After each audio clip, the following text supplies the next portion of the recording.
Elrigu namaskara. Good morning, everyone. Welcome to today's talk on health in times of pandemic. Today, we have an eminent speaker and clinical dietitian, Mrs. Prajwala Maulishwar, with us. This is a program organized by Yashaswini Mahila Sauharda Credit Cooperative Limited in association with Lions Club of Bangalore, Spandana Lioness, and Sakara Bharati, Karnataka. Ivatina nama speaker ನಮ್ಮೆಲ್ರಿಗೂ ಗೊತ್ತಿರೋ ಹಾಗೆ ಶ್ರೀಮತಿ ಪ್ರಜ್ವಲಾ ಮೌಳೇಶ್ವರ್ ಅವರು. ಇವರ ಬಗ್ಗೆ ನಾನು ಒಂದೆರಡು ಮಾತಾಡಕ್ ಮುಂಚೆ ಇವತ್ತಿನ ಏನ್ ಸೆಷನ್ ಇದೆ ಇದು ಸುಮಾರು 1 ಗಂಟೆಗಳ ಕಾಲ ಮೇಡಮ್ ಅವ್ರು ಮಾತಾಡ್ತಾರೆ. ನಮ್ಗೆ ಬಹಳಷ್ಟು ತಿಳ್ಕೊಳ್ಳೋದಿರುತ್ತೆ. ಎಸ್ಪೆಷಲಿ ಈ ಪ್ಯಾಂಡಮಿಕ್ ಸಿಚುವೇಶನ್ ಅಲ್ಲಿ ನಾವು ಹೇಗೆ ನಮ್ಮ ಆರೋಗ್ಯವನ್ನ ಕಾಪಾಡ್ಕೋಬಹುದು, ಇನ್ಫ್ಯಾಕ್ಟ್ ಕೋವಿಡ್ ಬಂದಿರೋರು ಕೂಡ ಹೇಗೆ ಅವರ ಆರೈಕೆಯನ್ನ ಮಾಡ್ಕೋಬಹುದು ಅಂತ ಕೂಡ ಇವತ್ತು ಮೇಡಮ್ ಅವ್ರು ತಿಳಿಸ್ಕೊಡ್ಲಿದ್ದಾರೆ. ಈಗಾಗ್ಲೇ ನಾವು ಪ್ರಶ್ನೆಗಳೇನಾದ್ರೂ ಇದ್ರೆ ನಮ್ಗೆ ಬರತ್ ತಿಳಿಸಿ ಅಂತ ಕೇಳಿದ್ವಿ. ತುಂಬಾ ಜನ ಪ್ರಶ್ನೆಗಳನ್ನ ಕೇಳಿದ್ದಾರೆ ಕೂಡ. ಇದನ್ನ ನಾವು ಪ್ರಶ್ನಾವಳಿಯನ್ನ ಕೊನೆಯದಾಗಿ ತಗೊಳ್ಳೋಣ. ಮೇಡಮ್ ನಿಮ್ಗೆ ಓಕೆನಾ? ಕೊನೆಯದಾಗಿ ತಗೊಳ್ಳೋಣ. ಸೊ ಮೊದ್ಲು ಮೇಡಮ್ ಅವ್ರು ಮಾತಾಡ್ಲಿ, ಆಮೇಲೆ ನಿಮ್ಗೆ ಏನಾದ್ರು ಅವ್ರು ಮಾತಾಡೋದ್ರಲ್ಲೂ ಕೂಡ ನಿಮ್ಗೆ ಏನಾದ್ರು ಪ್ರಶ್ನೆಗಳು ಬಂದ್ರೆ ಅದನ್ನ ನೀವು ಚಾಟ್ ಬಾಕ್ಸ್ ನಲ್ಲಿ ಹಾಕ್ಬೋದು, ಅಥವಾ ನಾಗಮಣಿ ಮೇಡಮ್ಗೆ ಅಥವಾ ನನ್ಗೆ ವಾಟ್ಸ್ಆಪ್ ಅಲ್ಲಿ ಕಳಿಸ್ಬೋದು, ಅಥವಾ ನೀವು ಇಲ್ಲೇ ಅನ್ಮ್ಯೂಟ್ ಮಾಡ್ಕೊಂಡು ನೀವು ಹ್ಯಾಂಡ್ ರೈಸ್ ಮಾಡಿ ನಿಮ್ಮನ್ನ ಅನ್ಮ್ಯೂಟ್ ಮಾಡಿ ನೀವು ಇಲ್ಲೇ ಪ್ರಶ್ನೆ ಕೇಳ್ಬೋದು. ಮೇಡಮ್ ಹತ್ರ ನೀವು ಸಲಹೆಗಳನ್ನ ತಗೋಬಹುದು. ಸೊ ಈಗ ಮೊದಲಿಗೆ ನಮ್ಮ ಕಾರ್ಯಕ್ರಮವನ್ನ ಶುರು ಮಾಡ್ಲಿಕ್ಕೆ ಮುಂಚೆ ಶ್ರೀಮತಿ ವಿಜಯಲಕ್ಷ್ಮಿ ವಾಸುದೇವ್ ಅವ್ರನ್ನ ನಾನು ಇನ್ವೈಟ್ ಮಾಡ್ತಾ ಇದ್ದೀನಿ. ಒಂದು ಪ್ರೇಯರ್ ಮೂಲಕ ನಮ್ಮ ಈ ಕಾರ್ಯಕ್ರಮಕ್ಕೆ ಚಾಲನೆಯನ್ನ ನೀಡ್ಬೇಕು ಅಂತ ಕೇಳ್ಕೊಳ್ತಾ ಇದ್ದೀನಿ. ಶ್ರೀಮತಿ ವಿಜಯಲಕ್ಷ್ಮಿ ವಾಸುದೇವ್ ಅವರು.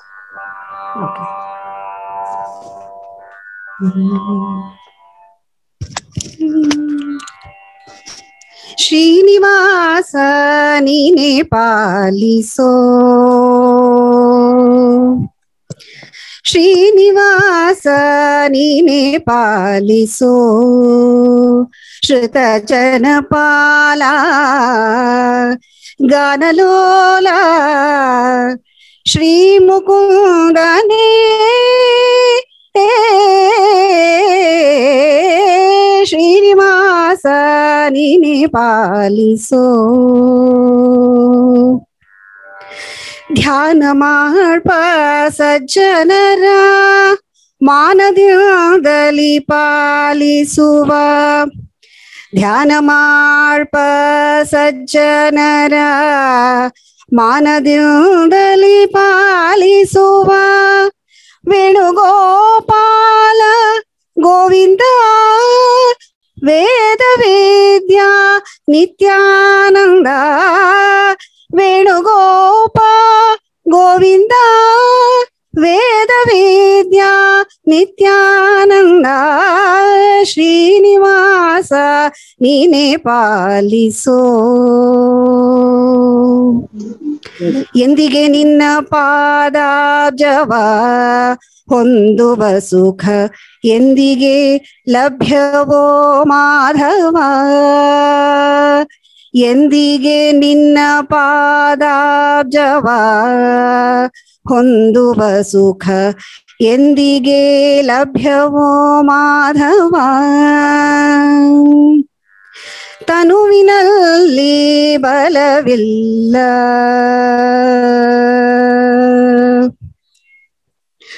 ತನುವಿನಲ್ಲಿ ಬಲವಿಲ್ಲ, ನೆನೆದ ಮಾತ್ರ ಸಲಹುವ, ತನುವಿನಲ್ಲಿ ಬಲವಿಲ್ಲ, ನೆನೆದ ಮಾತ್ರ ಸಲಹುವ, ಕರುಣದೇಶ ಪುರಂದರ ವಿಠಲನಿ ಕೈಯ ಪಿಡಿದು, ಕರುಣದೇಶ ಪುರಂದರ ವಿಠಲನಿ ಕೈಯ ಪಿಡಿದು, ಶ್ರೀನಿವಾಸ ನೀನೇ ಪಾಲಿಸೋ. ಶ್ರುತ ಜನಪಾಲ ಗಾನಲೋಲ ಶ್ರೀ ಮುಕುಂದನೇ ಶ್ರೀನಿವಾಸ ನೀನೇ ಪಾಲಿಸೋ. ಓ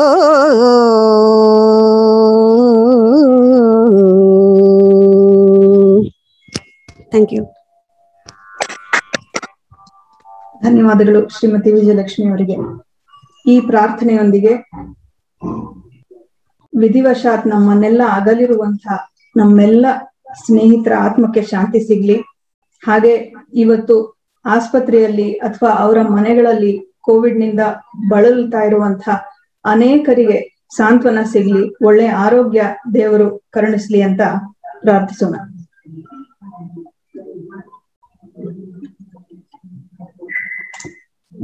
Now I have the pleasure of introducing the speaker of today. She's not new to us, like I already mentioned, but it is my humble privilege to introduce her formally to this gathering. Namma ivatina speaker Srimati Prajwala Mauleshwar avaru. She is a clinical dietitian and has 30 years of extensive experience and expertise in the field of diabetic and renal dysfunction. Our academics ಬಗ್ಗೆ ನೋಡ್ಲಿಕ್ಕೆ ಹೋದ್ರೆ, she holds a postgraduate degree in food and nutrition from Manasa Gangotri in Mysore.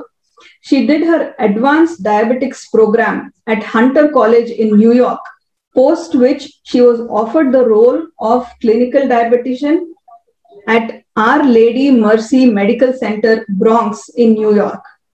She specialized there in renal nutrition and served as a chief renal dietitian at Bronx Nephrocare Center for 4 years.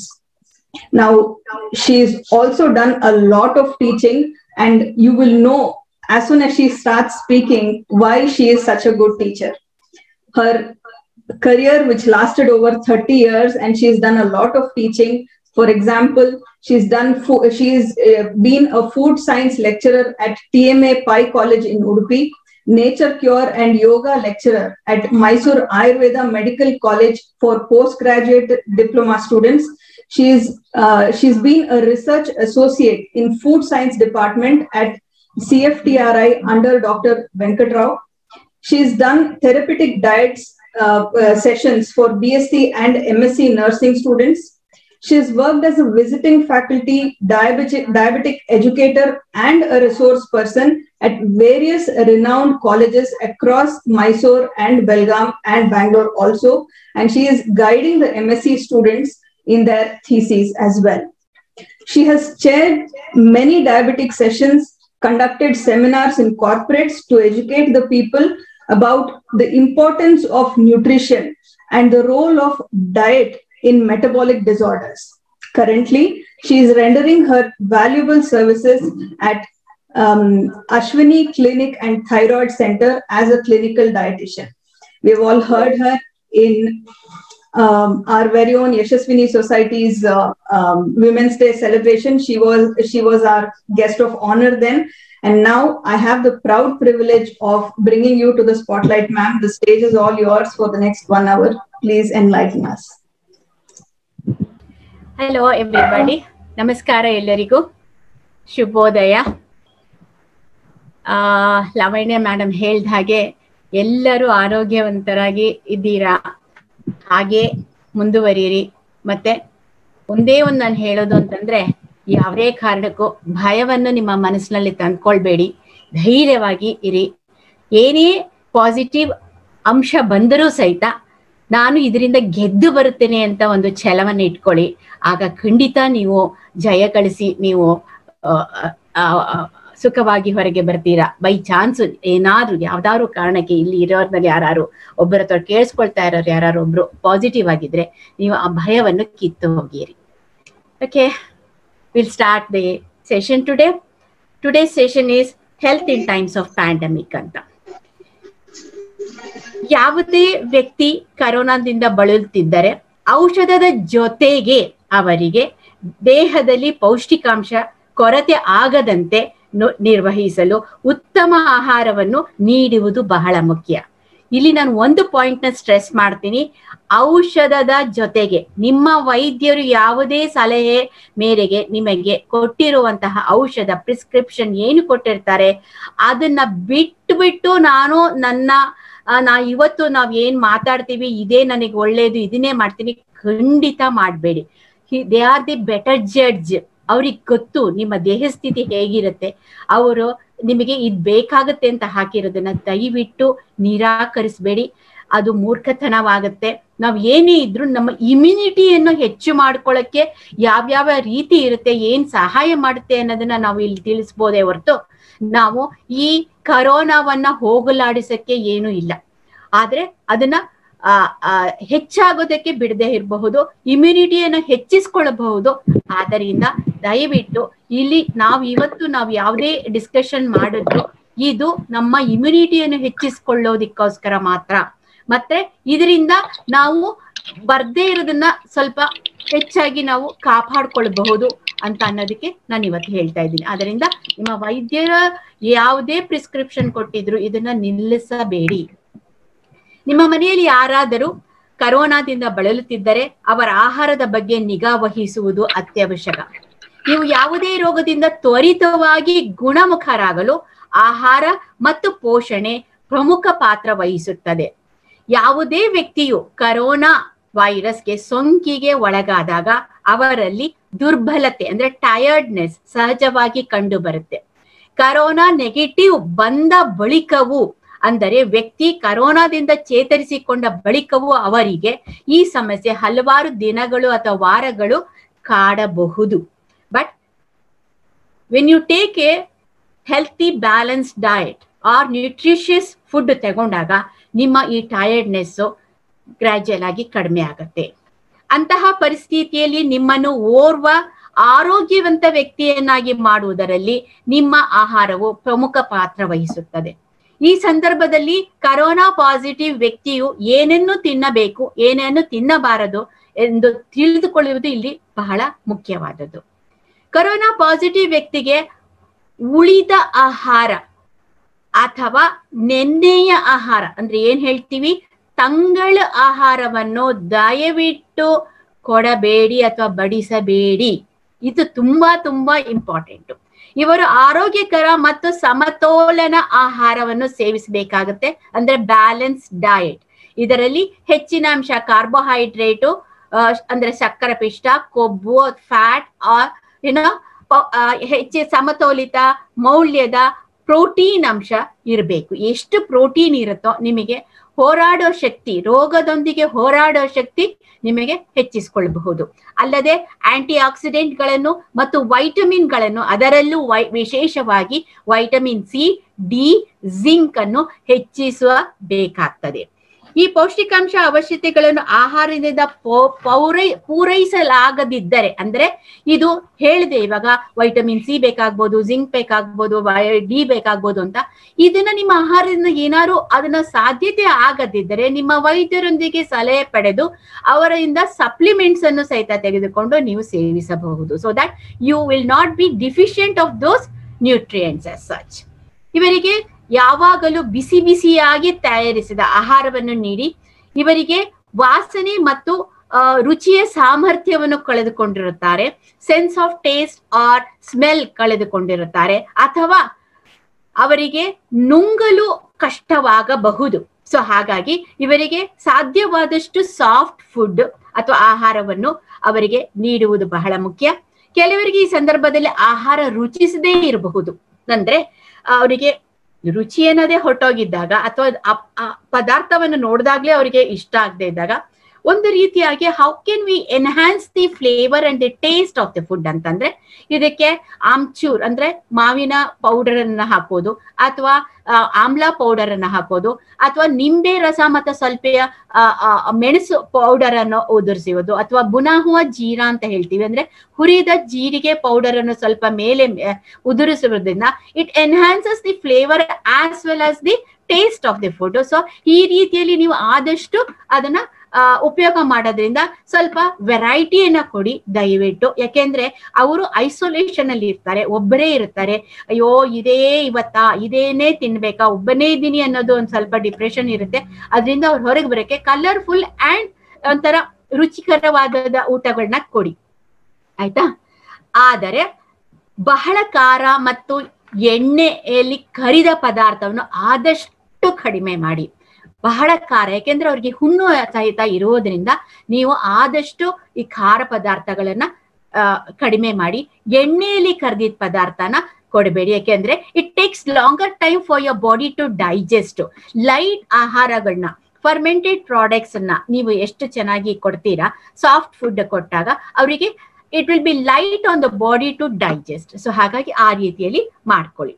ಮತ್ತೆ ಟೈಮಿಗೆ ಸರಿಯಾಗಿ ಆಹಾರವನ್ನು ತೆಗೆದುಕೊಳ್ಳೋದು ಅತ್ಯವಶ್ಯಕ. ಯಾಕೆಂದ್ರೆ timely food is important. ಯಾರೋ ಒಬ್ರು ನಂಗೆ ಹಸಿವೆ ಇಲ್ಲ, ಇನ್ನೊಂದ್ ಸ್ವಲ್ಪ ಹೊತ್ತು ಬಿಟ್ಟು ತಿಂತೇನೆ, ಆಗ ಅದು ತಣಿಸಿ ಹೋಗುತ್ತೆ. ಹಾಗಾಗಿ ಆತರ ಮಾಡ್ಬೇಡಿ. ಟೈಮಿಗೆ ಒಂದೇ ಸತಿಗೆ ಜಾಸ್ತಿ ಊಟ ಮಾಡೋದ್ರಿಂದ ಅದನ್ನ ಸ್ವಲ್ಪ ಸ್ವಲ್ಪವಾಗಿ ಊಟ, instead of 3 big meals 5 meals ಮಾಡ್ಕೊಳ್ಳಿ, ಇಲ್ಲ 6 ಮೀಲ್ಸ್ ಮಾಡ್ಕೊಳ್ಳಿ, ತೊಂದರೆ ಇಲ್ಲ. ಸೊ ಹಾಗಾಗಿ ಆ ರೀತಿ ಮಾಡ್ಕೊಳ್ಳಿ. 3 ಮೇಜರ್ ಮೀಲ್ಸ್ ಆದ್ರೆ ಇನ್ ಬಿಟ್ವೀನ್ ಮೀಲ್ಸ್ ಸ್ನಾಕ್ಸ್ ನ ತರ ತಗೊಳ್ಳಿ, ಅದು ಸಹಿತ ನಿಮಗೆ ಅನುಕೂಲವಾಗುತ್ತೆ. ಸೊ ಹಾಗಾಗಿ ಪ್ರತಿದಿನ ಫ್ರೂಟ್ಸ್ ಅಂಡ್ ವೆಜಿಟೇಬಲ್ಸ್ ಇನ್ಕ್ಲೂಡ್ ಮಾಡೋದನ್ನ ಬರಿಬೇಡಿ. ಹೆಚ್ಚಾಗಿ 3 ರಿಂದ 5 ರೀತಿಯಾದ ಫ್ರೂಟ್ಸ್ ಅಂಡ್ ವೆಜಿಟೇಬಲ್ಸ್ ನ ಇನ್ಕ್ಲೂಡ್ ಮಾಡ್ಕೊಳ್ಳಿ.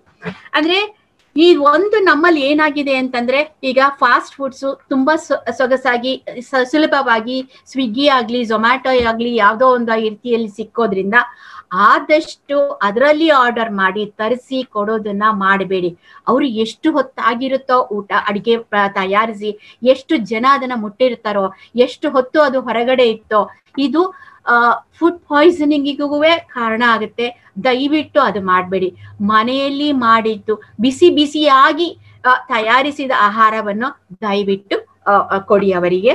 ಮತ್ತು ಎಷ್ಟಾಗುತ್ತೋ ವೆರೈಟಿಯಲ್ಲಿ ಕೊಡೋದನ್ನ ಅಭ್ಯಾಸ ಮಾಡ್ಕೊಳ್ಳಿ. ಆರೋಗ್ಯಕರ ಸೇವನೆ ಶಕ್ತಿಯನ್ನು ಹೆಚ್ಚಿಸದೆ, ಅಂದ್ರೆ nutritious food increases your energy ಅಂತ ಹೇಳ್ತೀವಿ. ಸೊ ಹಾಗಾಗಿ ನೀವು ಬ್ಯಾಲೆನ್ಸ್ ಡಯಟ್, ಈ ಆರೋಗ್ಯವಂತ ಆಹಾರ ಈವನ್ ಇಮ್ಯುನಿಟಿಯನ್ನು ಸಹಿತ ವೃದ್ಧಿಸುತ್ತದೆ ಮತ್ತು ದೇಹದ ತೂಕವನ್ನು ಹೆಚ್ಚಿಸುವುದಿಲ್ಲ. ಅಂದ್ರೆ ಬ್ಯಾಲೆನ್ಸ್ಡ್ ಮೀಲು ಯಾವಾಗ ತಗೊಳ್ತೀರಾ ನಿಮಗೆ ದೇಹದ ತೂಕವನ್ನು ಸಹಿತ ಹೆಚ್ಚಿಸುವುದಿಲ್ಲ. ಸಮತೋಲಿತ ಆಹಾರ ಅಂದ್ರೆ ಬ್ಯಾಲೆನ್ಸ್ಡ್ ಮೀಲು ಪೋಷಕಾಂಶಗಳನ್ನು ಒದಗಿಸುತ್ತೆ. ಯಾವಾಗ ನೀವು ಬ್ಯಾಲೆನ್ಸ್ಡ್ ಮೀಲ್ ನ ತಗೊಳ್ತೀರಾ, ಎಲ್ಲಾ ಗ್ರೂಪ್ ಇಂದ ನಾವು 5 ಗ್ರೂಪ್ ಅಂತ ಇಟ್ಕೊಂಡಿರ್ತೇವೆ. ಒಂದು ಕಾರ್ಬೋಹೈಡ್ರೇಟ್ ಅಂದ್ರೆ ನಮ್ಮ ದಿನನಿತ್ಯ ಆಹಾರಗಳಲ್ಲಿ ಏನು ಅಂತಂದ್ರೆ, ಈಗ ಗೋಧಿ, ಅಕ್ಕಿ, ಅನ್ನ, ಪಾಸ್ಟಾ, ಬ್ರೆಡ್, ರೊಟ್ಟಿ, ದೋಸೆ, ಇವೆಲ್ಲ ಒಂದು ಬೇಸ್ ಆಫ್ ಅ ಪಿರಮಿಡ್ ಅಲ್ಲಿ ನಮ್ಗೆ ಇದರಿಂದ ನಮಗೆ ಬೇಕಾಗುವಂತಹ ಎನರ್ಜಿ ಅಂತಂದ್ರೆ, ಈ ಕಾರ್ಬೋಹೈಡ್ರೇಟ್ ಇಂದ ಬರುವಂತಹ ಎನರ್ಜಿಯನ್ನ ನಮಗೆ ಅತ್ಯುತ್ತಮವಾದದ್ದು. ಯಾಕೆಂದ್ರೆ ಆ ಎನರ್ಜಿನ ನಾವು ದಿನನಿತ್ಯ ಕಾರ್ಯಗಳಿಗೆ ನಾವು ಉಪಯೋಗ ಮಾಡ್ತೇವೆ. ಅದರ ನಂತರ ಬರೋದು ಹಣ್ಣು ಮತ್ತು ಹಂಪಲುಗಳು. ಎಷ್ಟು ಸಾಧ್ಯವಾಗುತ್ತೋ ಹಸಿರು ಸೊಪ್ಪುಗಳು, ತರಕಾರಿಗಳು ಮತ್ತೆ ಹಣ್ಣುಗಳನ್ನ ಉಪಯೋಗ ಮಾಡಿ. ಅದರ ಮೇಲ್ಗಡೆ ಬರೋದು ಮಾಂಸ ಮತ್ತು ಹಾಲು ಮತ್ತು ಇದನ್ನ ಆಕ್ಚುಲ್ ಆಗಿ ನಾನು ಪ್ರತಿಯೊಂದು ಡೀಟೇಲ್ ಆಗಿ ಎಕ್ಸ್ಪ್ಲೇನ್ ಮಾಡ್ತೀನಿ. ಮತ್ತೆ ಅದ್ರ ತುದಿಯಲ್ಲಿ ಅಂದ್ರೆ ಪಿರಮಿಡ್ ಅಂತ ಬಂದಾಗ ತುದಿಯಲ್ಲಿ ಇರುವುದು ಸಕ್ಕರೆ ಅಂಶ, ಎಣ್ಣೆ ಅಂಶ ಮತ್ತೆ ಚಾಕ್ಲೇಟ್ಸ್ ಈ ತರದಿರುತ್ತೆ. ಇದನ್ನ ಎಷ್ಟು ಸಾಧ್ಯವಾಗುತ್ತಾ ಕಡಿಮೆ ಮಾಡಿಕೊಳ್ಳಿ. ಅಂದರೆ ಸಕ್ಕರೆಯನ್ನ ಯಾವುದೇ ಕಾರಣಕ್ಕೆ ಇಲ್ಲಿ ಉಪಯೋಗ ಮಾಡೋದನ್ನ ಎಷ್ಟು ಕಡಿಮೆ ಮಾಡ್ತೀರಾ ಅದು ತುಂಬಾ ಒಳ್ಳೇದು. ಬಟ್ ಇಲ್ಲಿ ವ್ಯತ್ಯಾಸ ಒಂದಿದೆ. ನ್ಯಾಚುರಲ್ ಆಗಿ ಫ್ರೂಟ್ಸ್ ಅಲ್ಲಿರೋ ಸಕ್ಕರೆನ ಪರವಾಗಿಲ್ಲ, ಆದರೆ ಆಡೆಡ್ ಶುಗರ್ ಅಂತ ನಾವ್ ಏನ್ ಆಡ್ ಮಾಡ್ಕೋತೀವಿ, ಸಕ್ಕರೆ ಆಗಿರ್ಬೋದು, ಬೆಲ್ಲ ಆಗಿರ್ಬೋದು, ಜೇನುತುಪ್ಪ ಆಗಿರ್ಬೋದು, ಇಲ್ಲಾಂದ್ರೆ ಯಾವ್ದಾದ್ರು ಸಿರಪ್ಸ್ಗಳು, ಮೇಪಲ್ ಸಿರಪ್ಸ್ ಅಂತ ಆಗಿರ್ಬೋದು, ಆ ತರ ಸಕ್ಕರೆ ಆಗಿರ್ಬೋದು, ಅಥವಾ ಆರ್ಟಿಫಿಷಿಯಲ್ ಸ್ವೀಟ್ನರ್ಸ್ ಅಂತ ಏನ್ ಆಡ್ ಮಾಡ್ಕೊಡ್ತಾರೆ ಈ ಡಯಾಬಿಟಿಕ್ಸ್ ಅವರು, ಈ ತರದನ್ನ ಉಪಯೋಗ ದಯವಿಟ್ಟು ನಿಲ್ಲಿಸಿ. ಏನೇ ನೀವು ಇವನ್ ಹಣ್ಣಿನ ರಸ ಒಂದು ಮಾಡ್ಕೊಂಡು ಕುಡಿತೀನಿ ಅಂತಂದ್ರೆ ಅದ ನ್ಯಾಚುರಲ್ ಫ್ರೂಟಿನಿಂದ ಮಾಡಿರ್ಬೇಕು. ಹಾಲು ಬೆರೆಸ್ಕೊಂಡ್ರು ಪರವಾಗಿಲ್ಲ, ಹಾಲು ಬೆರೆಸದೇ ಇದ್ರು ಪರವಾಗಿಲ್ಲ, ಆದರೆ ಅದಕ್ಕೆ ಆಡೆಡ್ ಶುಗರ್ ಅಂದ್ರೆ ಅದಕ್ಕೆ ಸಕ್ಕರೆ ಹಾಕಿ ನೀವು ಉಪಯೋಗ ಮಾಡಬೇಡಿ. ಯಾಕೆಂದ್ರೆ ಈ ಕರೋನಾಗೆ ಇದಕ್ಕೆ ಸಕ್ಕರೆನೇ ಅದು ಹುಡುಕೋದು. ಹಾಗಾಗಿ ಇದನ್ನ ನೀವು ಆಡೆಡ್ ಶುಗರ್ ಅಂತ ನೀವು ಉಪಯೋಗ ಮಾಡಬೇಡಿ. ಓಕೆ, ಸೊ ಅದು ಒಂದು.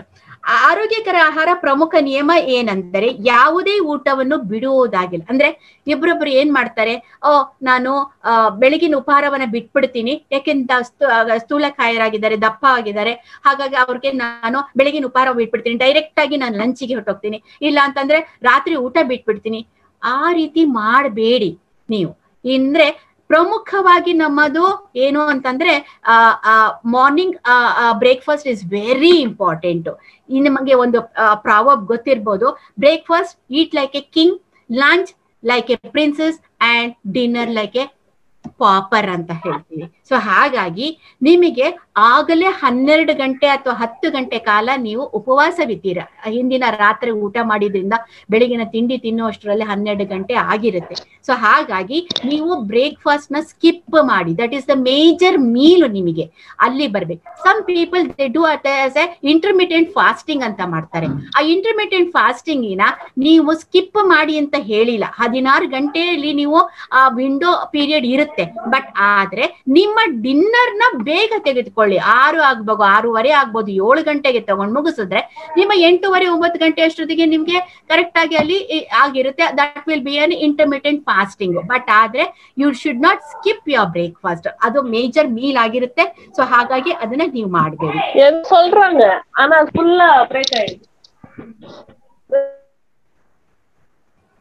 ಯಾರ್ದು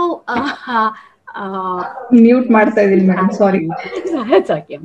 ಓಕೆ, ಈಗ ನೀವ್ ಯಾವ್ದೇ ತರ ಪ್ರಿಪರೇಷನ್ ಮಾಡಿದ್ರು ಸಹಿತ ಸಿಂಪಲ್ ಆಗಿ ಇಟ್ಕೊಳ್ಳಿ. ತುಂಬಾ ಕಾಂಪ್ಲಿಕೇಶನ್ ಮಾಡ್ಕೊಳಕ್ ಹೋಗ್ಬೇಡಿ, ಗಾಬರಿ ಆಗ್ಬೇಡಿ. ಸೊ ಹಾಗಾಗಿ ಮೇಜರ್ ಮೀಲ್ಸ್ ಮಾಡಿ ಇನ್ಕ್ಲೂಡ್ ಮಾಡ್ಕೊಳ್ಳಿ. ಸ್ಯಾಲೆಡ್ಸ್ ಇನ್ಕ್ಲೂಡ್ ಮಾಡ್ಕೊಳ್ಳಿ, ಸ್ಪ್ರೌಟ್ಸ್ ಇನ್ಕ್ಲೂಡ್ ಮಾಡಿ. ಬಟ್ ಈ ಪ್ಯಾಂಡಮಿಕ್ ಅಲ್ಲಿ ಒಂದು ವಿಚಾರ ನಾನು ಸ್ಪ್ರೌಟ್ಸ್ ಬಗ್ಗೆ ಹೇಳುವುದಾದ್ರೆ, ಸಾಧ್ಯವಾದಷ್ಟು ನೀವು ಏನ್ ಮಾಡ್ಬೇಕು, ನೀವು ಈ ಸ್ಪ್ರೌಟ್ಸ್ ನ ತುಂಬಾ ಹೊತ್ತು ಹೊರಗಡೆಗೆ ಇಡಬೇಡಿ. ಮತ್ತೊಂದು, ನೀವು ಸ್ಪ್ರೌಟ್ಸ್ ನ ಸ್ವಲ್ಪ ಸ್ಟೀಮ್ ಮಾಡಿಬಿಟ್ಟು ನಂತರ ಉಪಯೋಗಿಸಿ. ಹಾಗೆ ಉಪಯೋಗಿಸಿದ್ರಿಂದ ಅದನ್ನ ಸ್ಟೀಮ್ ರೀತಿಯಲ್ಲಿ ಒಂದು 10 ನಿಮಿಷ ಸ್ಟೀಮ್ ಮಾಡಿಬಿಟ್ಟು ನಂತರ ನೀವು ಅದನ್ನ ಉಪಯೋಗಿಸಿ. ಸ್ಯಾಲೆಡ್ಸ್ ಅಷ್ಟೇನೆ ಆ ಕ್ಷಣಕ್ಕೆ ರೆಡಿ ಮಾಡಿಕೊಂಡು ತಕ್ಷಣಕ್ಕೆ ಉಪಯೋಗ ಮಾಡ್ಕೊಳ್ಳಿ. This might cause something like a food poisoning which will be seen after 12 to 17 hours after the consumption. ಇದು ನಿಮಗೆ ವಾಂತಿ ಮಾಡಿಸ್ಬೋದು, ಇಲ್ಲಾಂದ್ರೆ ಡಯೇರಿಯಾ ಆಗ್ಬೋದು, ಇಲ್ಲ ಅಂತಂದ್ರೆ ಕ್ರಾಂಪಿಂಗ್, ಅಬ್ಡಾಮಿನಲ್ ಕ್ರಾಂಪಿಂಗ್ ಆಗಬಹುದು. ಸೊ ಇದೆಲ್ಲ it's A part of your food poisoning ಆಗೋದ್ರಿಂದ ನಾನು ಹೇಳೋದು, ಈ ಪ್ಯಾಂಡಮಿಕ್ ಸಮಯದಲ್ಲಿ ನೀವು ಯಾವುದೇ ತರದ ಈವನ್ ಸ್ಯಾಲೆಡ್ಸ್ಗೂ ಅಷ್ಟೇನೆ ನೀವೇನೋ ಹಾಕ್ತೀರಾ, ಒಂದು 5 ನಿಮಿಷ ಸ್ಟೀಮ್ ಮಾಡ್ಬಿಟ್ಟು ನಂತರ ನೀವು ಸ್ಯಾಲೆಡ್ಸ್ ಮಾಡ್ಕೊಳ್ಳಿ. ಆವಾಗ ನಿಮಗೆ ಈ ಫುಡ್ ಪಾಯ್ಸನ್ ಅಂಶದ್ದು ಕಂಡು ಬರೋದಿಲ್ಲ. ಸೊ ಹಾಗಾಗಿ ಇದು ಒಂದನ್ನ ನಾನು ಸ್ಟ್ರೆಸ್ ಮಾಡ್ತೀನಿ ಇಲ್ಲಿ. ಪೌಷ್ಟಿಕ ಆಹಾರ ತುಂಬಾ ಒಳ್ಳೇದು. ಬೆಳಗಿನ ಉಪಹಾರದಿಂದ ರಾತ್ರಿ ಭೋಜನದವರೆಗೆ ಏನ್ ತಿನ್ನಬೇಕು, ನಿಮಗೆ ಏನ್ ಬೇಕಾಗಿದೆ ಅನ್ನೋದನ್ನ ನೀವು ತಿಳ್ಕೊಳ್ಳೋದು ತುಂಬಾ ಉತ್ತಮ. ಈಗ ನಾನು ಇಷ್ಟವರೆಗೂ ಇಮ್ಯುನಿಟಿ ಹೆಚ್ಚು ಮಾಡ್ಕೊಳ್ಬೇಕು. ಇಮ್ಯುನಿಟಿ ಅಂದ್ರೆ ಏನು? ರೋಗ ನಿರೋಧಕ ಶಕ್ತಿಯನ್ನು ಹೆಚ್ಚಿಸುವುದು ಅಂತಂದ್ರೆ, ರೋಗವನ್ನು ಪ್ರತಿರೋಧಿಸುವ ಶಕ್ತಿಯನ್ನು ರೋಗ ನಿರೋಧಕ ಶಕ್ತಿ ಎಂದು ಕರೆಯುತ್ತಾರೆ. ಇದು ಇಮ್ಯುನಿಟಿ. ಈ ಇಮ್ಯುನಿಟಿನ ಹೇಗೆ ಹೆಚ್ಚು ಮಾಡ್ಕೊಳ್ಬಹುದು, ಹೇಗೆ ಇದು ನಮ್ಗೆ ಒಳಿತಾಗತ್ತೆ ಅಂತ ಅನ್ನೋದನ್ನ ಬಗ್ಗೆ ಹೇಳೋಣ. ಎದ್ದ ತಕ್ಷಣ ನೀವೇನೋ ಹೇಳ್ಬೋದು, ಈಗ ತುಂಬಾ ನೀವು ಪಥ್ಯ ಆ ರೀತಿಯಲ್ಲಿ ಹೋಗ್ಬೇಕು, ತುಂಬಾ ನನ್ನ ನಿತ್ಯದ ರೊಟೀನ್ ಅನ್ನು ಚೇಂಜ್ ಮಾಡ್ಕೊಳ್ಬೇಕು ಅನ್ನೋದು ನಾನು ತುಂಬಾ ಹೇಳಲ್ಲ. ನೀವು ದಿನನಿತ್ಯ ಏನು ಆಹಾರವನ್ನು ಸೇವಿಸ್ತಾ ಇರ್ತೀರೋ ಅದನ್ನೇ ತಿನ್ನಿ. ಬಟ್ ಅದ್ರಲ್ಲಿ ನಾನು ಏನ್ ಹೇಳ್ದೆ, ಪ್ರೋಟೀನ್ ಅಂಶವನ್ನ ಹೆಚ್ಚು ಮಾಡ್ಕೊಳ್ಳಿ. ಈಗ ವೈಟಮಿನ್ ಅಂಶಗಳನ್ನ ಹೆಚ್ಚು ಮಾಡ್ಕೊಳ್ಳಿ ಅಂತ ಹೇಳಿದೆ. ಇದನ್ನ ಹೇಗೆ ಅಳವಡಿಸ್ಕೊಳ್ಳೋದು ಅಂತ ನಾನು ಹೇಳ್ತೀನಿ. ಎದ್ದ ತಕ್ಷಣ ನಿಮಗೆ ಬಿಸಿ ನೀರು ಕುಡಿಯೋ ಅಂತ ಅಭ್ಯಾಸ ಇರುತ್ತೆ, ಅಥವಾ ಒಬ್ಬೊಬ್ಬರಿಗೆ ಉಗುರು ಬೆಚ್ಚಿನ ಬಿಸಿ ನೀರು ಡಿಫ್ರೆಂಟು, ಉಗುರು ಬೆಚ್ಚು ಡಿಫ್ರೆಂಟು. ಈ ಬಿಸಿ ನೀರಿಗೆ ನಿಂಬೆ ಹಣ್ಣು ಹಾಕಿದ್ರೆ ಆ ವೈಟಮಿನ್ ಸಿ ಏನು ನೀವು ಹಾಕ್ತಾ ಇದ್ದೀರಾ ಅದರಲ್ಲಿ ನಿಂಬೆ ಹಣ್ಣಿನ ರಸದಲ್ಲಿ ವೈಟಮಿನ್ ಸಿ ಸಿಕ್ಕೋದು ಅಲ್ಲಿಯೇ ನಾಶವಾಗಿ ಹೋಗುತ್ತೆ. ಹಾಗಾಗಿ ಯಾವತ್ತೂ ನೀವು ನಿಂಬೆ ರಸವನ್ನು ಹಾಕ್ಬೇಕಾದ್ರೆ ಉಗುರು ಬೆಚ್ಚಿಗೆ ನೀರಿನಲ್ಲಿ, ಅಂದ್ರೆ ಮುಳುಮುಲಾ ನೀರಿನಲ್ಲಿ ನೀವು ನಿಂಬೆ ಹಣ್ಣನ್ನು ಹಾಕಿ ಹಿಂಡಿ ತಗೊಳ್ಬಹುದು. ಇಲ್ಲ ಒಬ್ಬೊಬ್ಬರಿಗೆ ನಿಂಬೆ ಹಣ್ಣಿನ ರಸ ಅಲಾಂಗ್ ವಿತ್ ಹನಿ ತಗೊಳ್ಳುವಂತ ಅಭ್ಯಾಸ ಇರುತ್ತೆ, ತಗೊಳ್ಳಿ. But if you are a diabetic, ನಿಮಗೆ ಸಕ್ಕರೆ ಕಾಯಿಲೆ ಇದ್ದರೆ ದಯವಿಟ್ಟು ಉಪಯೋಗ ಮಾಡುವಂತಹ ಜೇನುತುಪ್ಪವಾಗಲಿ ಇದನ್ನ ಬೇಡ. ಈಗಿನ ಕಾಲಕ್ಕೆ ಈ ಪ್ಯಾಂಡಮಿಕ್ ಅಲ್ಲಿ ನೀವು ದಯವಿಟ್ಟು ಬರೀ ನಿಂಬೆ ರಸವನ್ನ ಹಾಕಿ ತೆಗೆದುಕೊಳ್ಳಿ, ತೊಂದರೆ ಇಲ್ಲ. ಇಲ್ಲ ಎಲ್ಲರ ಮನೆಯಲ್ಲಿ ಇವಾಗ ಕಷಾಯವನ್ನು ಮಾಡುವಂತಹ ಪದ್ಧತಿ ಇದೆ, ಕಷಾಯ ಮಾಡಿ ತೆಗೆದುಕೊಳ್ಳಿ. ಇಲ್ವಾ ಸಿನಮನ್ ವಾಟರ್ ಕುಡಿಯುವಂತಹ ಇದಿದೆ, ಅಥವಾ ನೀವು ಮೆಂತ್ಯ ಕಾಳನ್ನ ಹಾಕಿ ಅದ್ರದ್ದು ಕಷಾಯ ಮಾಡಿ ಕುಡಿಯುವಂತಹ ಪದ್ಧತಿ ಇದೆ. ಇಲ್ಲ ಮೆಂತ್ಯನ ನೆನೆಸ್ಬಿಟ್ಟು ಬೆಳಗ್ಗೆ ತೆಗೆದುಕೊಳ್ಳುವಂತಹ ಇದಾಗ್ತಿದೆ. ಸೊ ಈ ರೀತಿಯಲ್ಲಿ ಇದನ್ನ ನೀವು ಉಪಯೋಗ ಮಾಡ್ಕೋಬಹುದು. ಅಥವಾ ಈಗ ಯಾರು ವಾಟ್ಸಪ್ ಅಲ್ಲಿ ಹಾಕಿರ್ತಾರೆ, ಈ ರೀತಿಯಾದ ಖಾಡ ಮಾಡಿಕೊಳ್ಳಿ ಅಥವಾ ಒಂದು ಕಷಾಯ ಮಾಡ್ಕೊಳ್ಳಿ, ಇದು ತುಂಬಾ ಒಳ್ಳೇದು, ತೊಂದರೆ ಇಲ್ಲ. ಬಟ್ ಅತಿರೇಕವಾಗಿ ಮಾಡಬೇಡಿ. ಇದು ಎಲ್ಲ ಉಷ್ಣಾಂಶ ಆದ ಪದಾರ್ಥಗಳಾದ್ರಿಂದ ಇದ್ರದ್ದೇ ಸೈಡ್ ಎಫೆಕ್ಟ್ಸ್ ಇರುತ್ತೆ.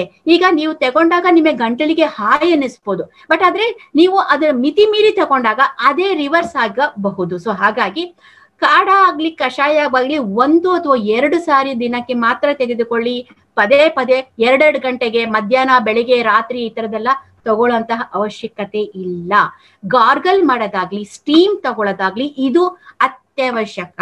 ಸೊ ಅದನ್ನ 2 ಗಂಟೆಗೆ ಒಂದ್ಸತಿ ಮಾಡಿ, ಬಿಟಡೈನ್ ಸೊಲ್ಯೂಷನ್ ಹಾಕೊಂಡು, ಸಿರಪ್ ಹಾಕೊಂಡು ಗಾರ್ಗಲಿನ್ ಮಾಡಿ, ಇಡೀ ಉಪ್ಪು ಹಾಕಿ ಅದನ್ನ ಗಾರ್ಗಲ್ ಮಾಡಿ, ತೊಂದರೆ ಇಲ್ಲ.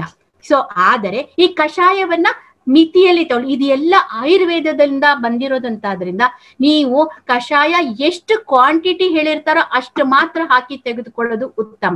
ಈಗ ಹೇಳ್ತಾರೆ ಧನಿಯಾ ಕಾಳು ಹಾಕ್ಬೋದು, ಜೀರಿಗೆ ಹಾಕ್ಬೋದು, ಅರಿಶಿನ ಹಾಕ್ಬೋದು, ಶುಂಠಿ ಹಾಕಿ ಮತ್ತೆ ದಾಲ್ಚೀನಿಯನ್ನು ಹಾಕಿ ಕಷಾಯವನ್ನ ಮಾಡಿ, ಕಾಳು ಮೆಣಸು ಹಾಕಿ ಇದನ್ನ ಕುದಿಸಿ ಸೋಸಿ ತಗೊಳ್ಳಿ ಅಂತ.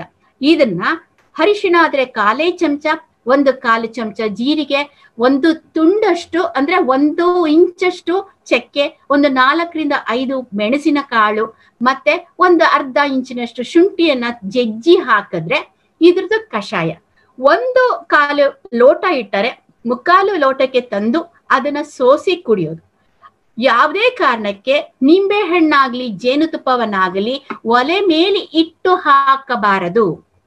ಇದು ಪಾಯ್ಸನ್ ಆಗುತ್ತೆ ಅಂತ ಹೇಳ್ತಾರೆ ಆಯುರ್ವೇದದಲ್ಲಿ. ಸೊ ಹಾಗಾಗಿ ನೀವು ಒಲೆಯಿಂದ ಇಳಿಸಿದ ಮೇಲೆ ಸ್ವಲ್ಪ ತಣಿಸಿ ನಂತರ ನಿಂಬೆ ರಸ ಮತ್ತೆ ಹನಿಯನ್ನು ಹಾಕಿ ತೆಗೆದುಕೊಳ್ಳೋದು ಉತ್ತಮ. ಎಷ್ಟು ಸಾಧ್ಯವಾಗುತ್ತೋ ಬಿಸಿ ಬಿಸಿಯಲ್ಲೇ ಕುಡಿಬೇಕು. ಅದು ತುಂಬಾ ತಣ್ಣಕ್ಕಾದ್ಮೇಲೆ ಕುಡಿದ್ರೆ ನಿಮಗೆ ಹಾಯ್ ಅನ್ನೋದು ಏನೊಂದು ಫೀಲ್ ಆಗತ್ತೆ, ಅದು ಆಗದೆ ಇರಬಹುದು. ಸೊ ಹಾಗಾಗಿ ಎಷ್ಟು ಬಿಸಿಯಲ್ಲಿ ಆಗುತ್ತೋ ಅಷ್ಟು ಬಿಸಿಯಲ್ಲಿ ಕುಡಿ.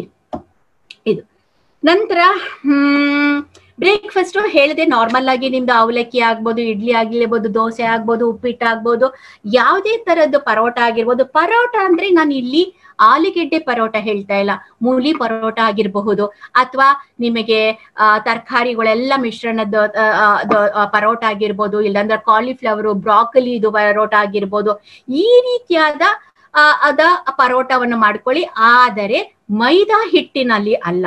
ನಿಮ್ಮ ದಿನನಿತ್ಯದ ಗೋಧಿ ಹಿಟ್ಟಿನಲ್ಲೇ ಮಾಡಿಕೊಂಡು ಉಪಯೋಗ ಮಾಡಿ. ಆ ಪರೋಟ ಮಾಡ್ತೀನಿ ಅಂತ ಹೇಳಿ ತುಂಬಾ ಎಣ್ಣೆ ಹಾಕಿ, ತುಂಬಾ ಬೆಣ್ಣೆ ಹಾಕಿ ನೀವು ಮಾಡೋದಲ್ಲ. ಎಷ್ಟು ಸಾಧ್ಯವಾಗುತ್ತ ನಾನ್ ಸ್ಟಿಕ್ ಪ್ಯಾನ್ ಎಲ್ಲಾರ ಮನೆಯಲ್ಲೂ ಇರುತ್ತೆ, ಅದರಲ್ಲಿ ಉಪಯೋಗ ಮಾಡಿಕೊಂಡು ನೀವು ಅದನ್ನ ಮಾಡ್ಕೊಳ್ಳಿ. ಇಲ್ಲಿ ಒಂದು ಅಂಶ ನಾನು ಏನ್ ಹೇಳ್ಬೇಕು ಅಂದ್ರೆ, ನಾನ್ ವೆಜಿಟೇರಿಯನ್ ಆಗಿದ್ರೆ ಎಗ್ ತಿನ್ಬೇಕಾ? ತಿನ್ನಿ, ತೊಂದರೆ ಇಲ್ಲ. ಬಾಯ್ಲ್ಡ್ ಮಾಡಿ ಎಗ್ ತಿನ್ಬೋದಾ? ತಿನ್ನಿ. ಆದರೆ ಹಾಫ್ ಬಾಯ್ಲ್ಡ್ ಆಗ್ಲಿ, ಮುಖಾಲ್ವಾಸಿ ಬೆಂದಿದ್ದಾಗ್ಲಿ, ಈ ರೀತಿಯಾದ ಎಗ್ಗು ಈ ಸಮಯದಲ್ಲಿ, ಪ್ಯಾಂಡಮಿಕ್ ಸಮಯದಲ್ಲಿ ನೀವು ತಿನ್ನಬೇಡಿ. ಸಾಲ್ಮನೆಲ್ಲಾ ಪಾಯ್ಸನಿಂಗ್ ತುಂಬಾ ಕಾಮನ್ ಆಗಿ ಇರುತ್ತೆ. ಸೊ ಹಾಗಾಗಿ ನೀವು ಎಷ್ಟು ಸಾಧ್ಯವಾಗುತ್ತಾ ಸಾಫ್ಟ್ ಬಾಯ್ಲ್ಡ್ ಎಗ್ಗು ಅಥವಾ hard boiled egg it is always encouraged. ಹಾಗಾಗಿ ನೀವು ಆ ರೀತಿಯಲ್ಲಿ ತಗೊಳ್ಳಿ. ಈಗ ಇಲ್ಲಿ ಒಬ್ಬರಿಗೆ ಹೇಳ್ಬೋದು, ನಾನು ನಾನ್ ವೆಜಿಟೇರಿಯನು, ನಾನು ಮಾಂಸಾಹಾರವನ್ನು ತೆಗೆದುಕೊಳ್ಬಹುದಾ? ಈ ಸದ್ಯಕ್ಕೆ ನಾವು ಹೇಳೋದು, if at all they are positive and they have just discharged from the hospital ಅಂತ ಅಂದ್ರೆ ಏನು ಅಂತಂದ್ರೆ, ನೀವು 3 ವಾರ ತನಕ ಸಾಧ್ಯವಾದಷ್ಟು ನಾನ್ ವೆಜ್ ನ ಉಪಯೋಗ ಮಾಡಬೇಡಿ ಅಂತ ನಿಮಗೆ ಅಲ್ಲಿ ಡಿಸ್ಚಾರ್ಜ್ ಆಗ್ಬೇಕಾರೇನೆ ಹೇಳುತ್ತೆ. Because it is very hard for you to digest the non vegetarian food. But ಆದ್ರೆ ಮೊಟ್ಟೆ ತಿನ್ನೋದ್ರಿಂದ ಏನು ತೊಂದರೆ ಆಗೋದಿಲ್ಲ, ಮೀನು ತಿನ್ನೋದ್ರಿಂದನೂ ಇಲ್ಲ, ಕೋಳಿ ಪರವಾಗಿಲ್ಲ, ಇಷ್ಟೇ. ಆದರೆ ರೆಡ್ ಮೀಟ್ ಅಂತ ನಾವ್ ಏನ್ ಕರಿತೀವಿ, ಆಡು ಮಾಂಸವಾಗ್ಲಿ, ಕುರಿ ಮಾಂಸವಾಗಲಿ, ಪೋರ್ಕ್ ಆಗ್ಲಿ, ಬೀಫ್ ಆಗ್ಲಿ, ದಯವಿಟ್ಟು ಇದನ್ನ ಸೇವಿಸಬೇಡಿ 3 ವಾರಗಳ ತನಕ. So this becomes a light on your body and it will be easy for your body to digest. So ಹಾಗಾಗಿ ಇದನ್ನ ನಾನು ಹೇಳ್ಬೇಕು ಅಂತ ಇಲ್ಲಿ ಇದ್ ಮಾಡ್ಕೊಂಡೆ, ಇದನ್ನ ಮಾಡಿ. ನೆಕ್ಸ್ಟ್, ಈ ಬೆಳಗಿನ ಬ್ರೇಕ್ಫಾಸ್ಟ್ ಅಲ್ಲಿ ನಾನು ಒಂದು ಹೇಳ್ಬೇಕು, how do you increase your protein content ಅಂದ್ರೆ, ನೀವು ಬೆಳಗ್ಗೆ ಅಡೆ ದೋಸೆ ಮಾಡ್ಬೋದು, ಪೆಸರಾಟ್ಲು ಅಂತಂದ್ರೆ ಹೆಸರು ಬೇಳೆ ದೋಸೆ ಮಾಡ್ಬೋದು, ಇಲ್ಲ ದೋಕ್ಲಾ ಅಂತ ಮಾಡ್ತೇವೆ, ಫರ್ಮೆಂಟೆಡ್ ದೋಕ್ಲಾ ಅಂತ ಇರುತ್ತೆ, ಅದು ಮಾಡ್ಬೋದು, ಪಡ್ಡು ಮಾಡ್ಬೋದು. ಯಾವುದೋ ಈ ಬೇಳೆ ಸಂಪಣದಿಂದಲೇ ಪಡ್ಡುವನ್ನು ಮಾಡೋದು, ಬೇಳೆ ದೋಸೆ ಹಾಕೋದು, ಈ ರೀತಿಯಲ್ಲಿ ನೀವು ಮಾಡ್ಕೊಂಡಾಗ ಇದರಲ್ಲಿ ನಿಮ್ಮ ಪ್ರೋಟೀನ್ ಅಂಶ ನಿಮಗೆ ಹೆಚ್ಚಿನ ಅಂಶ ದೊರೆಯುತ್ತೆ. ಇದರಲ್ಲಿ ಪನ್ನೀರ್ ಬುರ್ಜಿ ಅಂತ ಮಾಡಿ, ಪನ್ನೀರ್ ಪಲ್ಯ ಅಂತ ಮಾಡ್ಕೊಳ್ಳಿ, ಇಲ್ಲ ಅಂದ್ರೆ ಟೋಫು ಉಪಯೋಗ ಮಾಡಿ. ಅಂದ್ರೆ ಸೋಯಾದಿಂದ ಮಾಡಿರುವಂತಹ ಪನ್ನೀರ್ಗೆ ಟೋಫು ಅಂತ ಹೇಳ್ತಾರೆ, ಅದನ್ನ ಉಪಯೋಗ ಮಾಡ್ಕೊಳ್ಳಿ. ಇಲ್ಲ ಅಂದ್ರೆ ಮಶ್ರೂಮ್ ಉಪಯೋಗ ಮಾಡ್ಕೊಳ್ಳಿ. ಮತ್ತೆ ನೀವು ಬೆಳಿಗ್ಗೆ ನೀವು ಪೊಂಗಲ್ ಮಾಡೋದು ಆಗ್ಲಿ, ಕಿಚಡಿ ಮಾಡೋದಾಗ್ಲಿ, ಬಿಸಿಬೇಳೆ ಬಾತ್ ಮಾಡುವಾಗ ನೀವು ಅಕ್ಕಿಯನ್ನು ರೀಪ್ಲೇಸ್ ಮಾಡಿ ಕಿನೋವಾ, ಅಂದ್ರೆ ಇದು one of the millets. It has a high amount of protein. ಮತ್ತೆ ನಿಮಗೆ ಏನಾಗುತ್ತೆ ಅಂದ್ರೆ ಅದರಲ್ಲಿ ಮೋಸ್ಟ್ ಆಫ್ ದಿ ಮಿನರಲ್ಸ್ ದೊರೆಯುತ್ತೆ. ಫೈಬರ್ ಅಂಶ ಹೆಚ್ಚಿರೋದ್ರಿಂದ ಪದೇ ಪದೇ ಹಸಿವು ಆಗೋದಿಲ್ಲ ನಿಮಗೆ. ಸೊ ಹಾಗಾಗಿ ಈ ರೀತಿಯದು, ಅಥವಾ ನವಣೆ ಆಗಿರ್ಬೋದು, ಸಾಮೆ ಆಗಿರ್ಬೋದು, ಬರ್ಗು ಆಗಿರ್ಬೋದು, ಊಡಲು ಆಗಿರ್ಬೋದು, ಈ ರೀತಿಯಾದ ಸಜ್ಜೆ ಆಗಿರ್ಬೋದು, ಬಾಜ್ರಾ ಆಗಿರ್ಬೋದು, ಈ ರೀತಿಯಾದ ಮಿಲೆಟ್ಸ್ ನ ಅಕ್ಕಿ ಎಲ್ಲಿ ಹಾಕ್ತೀರಾ ಅದ್ರ ಬದಲಾಗಿ ಇದನ್ನ ಹಾಕೊಳ್ಳಿ. ಒಂದೇ ಒಂದು ನೀವು ಯಾವುದೇ ತರದ ಮಿಲೆಟ್ಸ್ ನ ನೀವು ಉಪಯೋಗ ಮಾಡೋದಿದ್ರೆ ಅರ್ಧ ಗಂಟೆಗೆ ಮುಂಚೆ ನೆನೆಸ್ಬಿಟ್ಟು ನಂತರ ನೀವು ಉಪಯೋಗ ಮಾಡಿದ್ರೆ ಅಥವಾ ಕುಕ್ ಮಾಡ್ಲಿಕ್ಕೆ ಶುರು ಮಾಡಿದ್ರೆ ಅವಾಗ ಏನಾಗುತ್ತೆ ಅಂತಂದ್ರೆ ಚೆನ್ನಾಗಿ ಬೇಯುತ್ತೆ.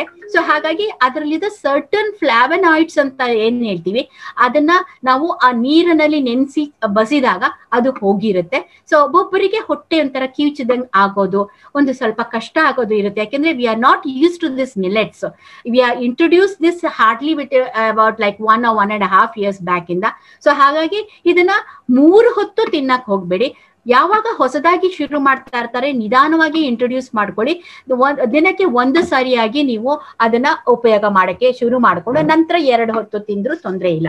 ಹಾಗಂತ ಹೇಳಿ ನೀವು ಅನ್ನವನ್ನ ತಿನ್ನಲೇಬೇಕದ ಆತರ ಏನು ಇಲ್ಲ. ಹೆಚ್ಚಾಗಿ ಕೆಂಪಕ್ಕಿ ಅನ್ನವನ್ನು ಊಟ ಮಾಡಿ. ಆದರೆ ಇಲ್ಲಿ ಒಂದು ಅಂಶ ನೀವು ಜ್ಞಾಪಕ ಇಟ್ಕೊಳ್ಬೇಕು ಅಂತಂದ್ರೆ ಕ್ಯಾಲರಿ ವೈಸ್ ವ್ಯತ್ಯಾಸ ಆಗೋದಿಲ್ಲ. Whether it is raw rice, parboiled rice or brown rice, ಯಾವುದೇ ಆದ್ರೂ ಕ್ಯಾಲರಿ ವೈಸ್ ಅಂದ್ರೆ ಇಷ್ಟು ಕ್ಯಾಲರೀಸ್ ಯಾವ್ದ್ರಿಂದ ಬರುತ್ತೆ, ಬಿಳಿ ಬಾಯ್ಲ್ಡ್ ರೈಸ್ ಆಗ್ಲಿ ಅಥವಾ ಅಂದ್ರೆ ಪಾಲಿಶ್ಡ್ ರೈಸ್ ಆಗ್ಲಿ ಎಲ್ಲ ಒಂದೇ ಇರುತ್ತೆ. ಬಟ್ ಒಂದೇ ಒಂದು ವ್ಯತ್ಯಾಸ ಏನಂತಂದ್ರೆ ಇದರಲ್ಲಿ ನಾರಿನಂಶ ಅಂದ್ರೆ ಹೊಟ್ಟಿನಂಶ, ಅದೇ fibre content will be more. Even for the diabetics, instead of they using the raw rice, they can use the brown basmati rice. This has been proved now in the scientific research ಅಲ್ಲಿ ಹೇಳ್ತಾ ಇದೆ ಅಂತಂದ್ರೆ basmati brown rice ಉಪಯೋಗ ಮಾಡೋದ್ರಿಂದ ನಿಮ್ಮ sugar hike ಆಗೋದಿಲ್ಲ, spikes ನೀವು ನೋಡೋದಿಲ್ಲ ಅಂತ ಅನ್ನೋದನ್ನ ನೀವು ಕಂಡು ಬರ್ಬೋದು. ಸೊ ಹಾಗಾಗಿ ಈ ತರ ನೀವು ಅಳವಡಿಸ್ಕೊಂಡ್ರೆ ಬೆಳಗಿನ ನಾಷ್ಟದಲ್ಲಿ ಅಥವಾ ಬ್ರೇಕ್ಫಾಸ್ಟ್ ಅಲ್ಲಿ ನಿಮಗೆ ಅತ್ಯುತ್ತಮವಾಗಿರುತ್ತೆ. ನೆಕ್ಸ್ಟ್ ಇದು ಬ್ರಂಚ್ ಅಂದ್ರೆ ಈ ಬೆಳಗಿನ ಉಪಹಾರ ಮತ್ತೆ ಮಧ್ಯಾಹ್ನದ ಊಟದ ಮಧ್ಯದಲ್ಲಿ ಬರುವಂತಹದ್ದು ಬ್ರಂಚ್. ಇಲ್ಲಿ ಏನು ನೀವು ತಗೊಳ್ಬಹುದು, ಈಗ ಕೋಕಂ ಶರಬತ್ ಇರ್ಬೋದು, ಅದನ್ನ ಮಾಡ್ಕೊಳ್ಳಿ. ಎಳನೀರಾಗಿರ್ಬಹುದು, ನಿಂಬೆ ರಸ ಆಗಿರ್ಬೋದು, ಮಸಾಲಾ ಮಜ್ಜಿಗೆ ಆಗಿರ್ಬೋದು, ಅಥವಾ include any of the citrus fruits, ಏನು ಕಿತ್ಲೆ ಹಣ್ಣು, ಮೋಸಂಬೆ ಹಣ್ಣು, ಪೈನಾಪಲ್ಲು, ಇಲ್ಲ ಅಂತಂದ್ರೆ ಚಕೋತ ಹಣ್ಣು, ಇಲ್ಲ ಅಂತಂದ್ರೆ ಕಿವಿ ಫ್ರೂಟು, ಈ ತರದ ಎಷ್ಟು ಸಾಧ್ಯವಾಗುತ್ತೋ ಆ ತರ ಸಿಟ್ರಸ್ ಫ್ರೂಟ್ಸ್ ಗಳನ್ನ ಉಪಯೋಗ ಮಾಡ್ಕೊಳ್ಳಿ. ಇಲ್ಲ ಅಂತಂದ್ರೆ ಅವಕ್ಯಾಡೋ ಅಂತಂದ್ರೆ ಬಟರ್ ಫ್ರೂಟ್ ಅಂತ ಏನ್ ಕರಿತೀವಿ, ಇದು ಸಹಿತ ಅತ್ಯುತ್ತಮವಾದ ಹಣ್ಣು. ಇದು ಒಂದೇ ಹಣ್ಣಿನಲ್ಲಿ ನಮಗೆ ಕೊಬ್ಬಿನ ಅಂಶವನ್ನ ಕಂಡು ಬರುತ್ತೆ. ಅಂದ್ರೆ it is a good fat, it is a mono unsaturated fat which is in the avocado or the butter fruit. ನಿಮಗೆ ತುಂಬಾ ಒಳ್ಳೇದು, ಆಂಟಿ ಆಕ್ಸಿಡೆಂಟ್ ಇರುತ್ತೆ.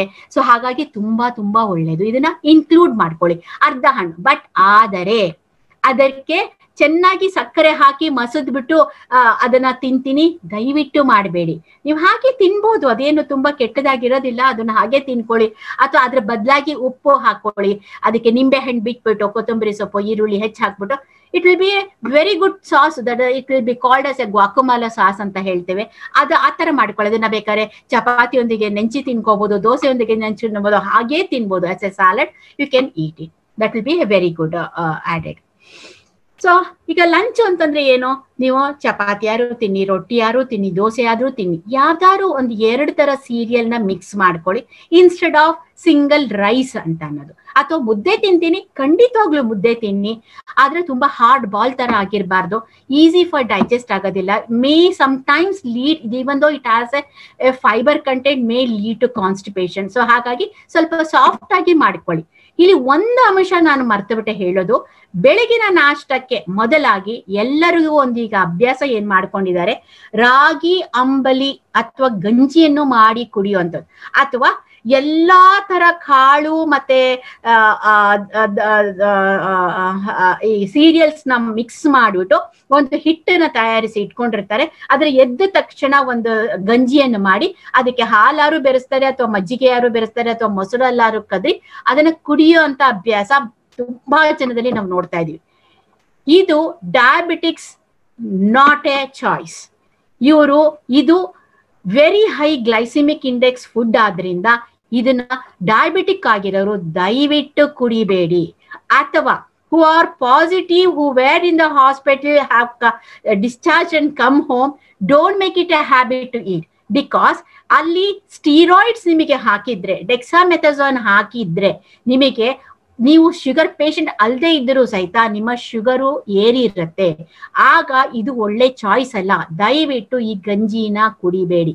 ಯಾಕೆ ಅಂದ್ರೆ, ಒಂದು ತಪ್ಪಲೆಯಲ್ಲಿ ನೀರನ್ನ ಬಾಯ್ಲ್ ಮಾಡ್ತೀರಾ, ಇದಕ್ಕೆ ಒಂದು ಚಮಚದಷ್ಟು ಹಿಟ್ಟನ್ನ ನೀರಲ್ಲಿ ಕದ್ರಬಿಟ್ಟು ಸ್ಲರಿ ಮಾಡ್ಕೊಂಡು ಇದು ಮರಳ್ತಾ ಇರುವಾಗಾರೆ ಅದನ್ನ ಗಂಜಿ ಮಾಡ್ತೀರಾ. ಇದರಲ್ಲಿ already all the carbohydrate is broken down and then ಇಲ್ಲಿ ಏನಾಗುತ್ತೆ ಅಂತಂದ್ರೆ very easy for your body to digest. So ಹಾಗಾಗಿ ನೀವು ದಯವಿಟ್ಟು ಈ ತರ ಗಂಜಿ ಕುಡಿಯೋ ಅಭ್ಯಾಸ ಖಂಡಿತವಾಗ್ಲೂ ಇಲ್ಲ. ಡಯಾಬಿಟಿಕ್ ಆಗಿದ್ರೆ ದಯವಿಟ್ಟು ಬೇಡ.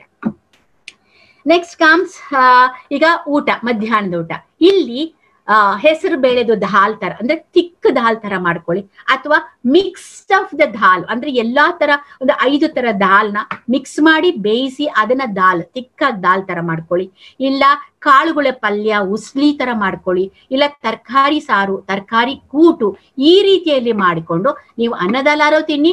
ಅಥವಾ ನೀವು ಬೆಳಗಿನ ಉಪಹಾರದಲ್ಲಿ ಯಾವುದೇ ತರವಾದ ಮಿಲೆಟ್ಸ್ ಯೂಸ್ ಮಾಡಿಲ್ಲ ಅಂತಂದ್ರೆ ನೀವು ಈ ನುಚ್ಚಿನಲ್ಲಿ ಅನ್ನ ಮಾಡ್ಕೊಳ್ಬಹುದು. ಅಂದ್ರೆ ಈಗ ನವಣೆ ನುಚ್ಚಾಗಿರ್ಬೋದು, ಸಾಮೆ ಅಕ್ಕಿ ನುಚ್ಚಾಗಿರ್ಬೋದು, ಇಲ್ಲ ಅಂತಂದ್ರೆ ಕಿನೋವಾ ಅನ್ನ ಮಾಡ್ಕೊಳ್ಬಹುದು. ಅದಕ್ಕೆ ನೀವು ಇದನ್ನ ಈ ನಿಮ್ಮ ಸಾಂಬಾರಾಗ್ಲಿ, ಹುಳಿ ಆಗ್ಲಿ, ಗೊಜ್ಜಾಗ್ಲಿ ಏನಾರು ಹಾಕಿ ಮಾಡ್ಕೊಳ್ಳಿ. ಅದು ಆಗ್ಲಿಲ್ವಾ ಗೋಧಿ ನುಚ್ಚಲ್ಲಿ ಅನ್ನ ಮಾಡ್ಕೊಳ್ಳಿ, ಅಥವಾ ನಿಮ್ಮ ಬಾರ್ಲಿ ನುಚ್ಚು ಅಂತ ಸಿಕ್ಕತ್ತೆ, ಬಾರ್ಲಿ ದಲಿಯಾ ಅಂತ ಸಿಕ್ಕತ್ತೆ, ಅದರಲ್ಲಿ ಅನ್ನ ಮಾಡ್ಕೊಂಡು ಅದ್ರೆಲ್ಲಾರು ಹಾಕೊಂಡು ಊಟ ಮಾಡಿ. ಸೊ ಹಾಗಾಗಿ ಅದು ತುಂಬಾ ಒಳ್ಳೇದು ನಿಮಗೆ.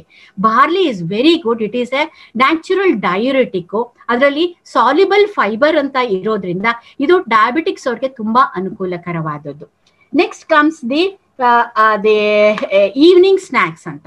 ಈವ್ನಿಂಗ್ ಸ್ನಾಕ್ಸ್ ಅಲ್ಲಿ ಏನು ನಿಮ್ಮ ಅಭ್ಯಾಸಗಳು ಇರುತ್ತೆ. ಅಯ್ಯಪ್ಪ ಸಾಯಂಕಾಲ ಆಯ್ತಾ, ಒಂದ್ ಲೋಟ ಚಹಾ, ಒಂದ್ ಲೋಟ ಕಾಫಿ, ಒಂದ್ ಲೋಟ ಇದು, ಈ ರೀತಿ ಇದನ್ನ ಆದಷ್ಟು ಕಡಿಮೆ ಮಾಡಿ ಯಾವುದೋ ಒಂದು ನಿಮ್ಮ ಆಮ್ಲಾ ಜ್ಯೂಸು ಅಥವಾ ಅಲೋವೆರಾ ಜ್ಯೂಸ್ನ ಮಿಕ್ಸ್ ಮಾಡಿ ಕುಡಿಯೋದು, ಅಥವಾ ಗ್ರೀನ್ ಟೀ ಮಾಡಿ ಕುಡಿಯೋದು, ಅಥವಾ ಇಲ್ಲೂ ಸಹಿತ ಯಾವ್ದಾದ್ರು ಒಂದು ಸಿನಮಾನ್ ಟೀ, ಜಿಂಜರ್ ಟೀ ಈ ತರದನ್ನ ಮಾಡ್ಕೊಂಡು ಕುಡೀರಿ.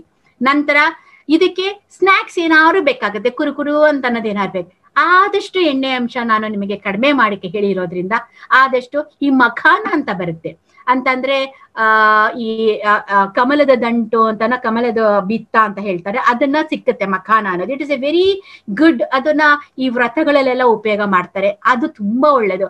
ಅದು ಕಚ್ಚಿದ್ರೆ ಹಾಗೆ ರಾ ಇದನ್ ಮಾಡಿದ್ರೆ ಒಂಥರ ಮೆತ್ತೆ ಮೆತ್ತೆ ಸಾಗಿ ಸಾಗಿ ಆಗಿರುತ್ತೆ.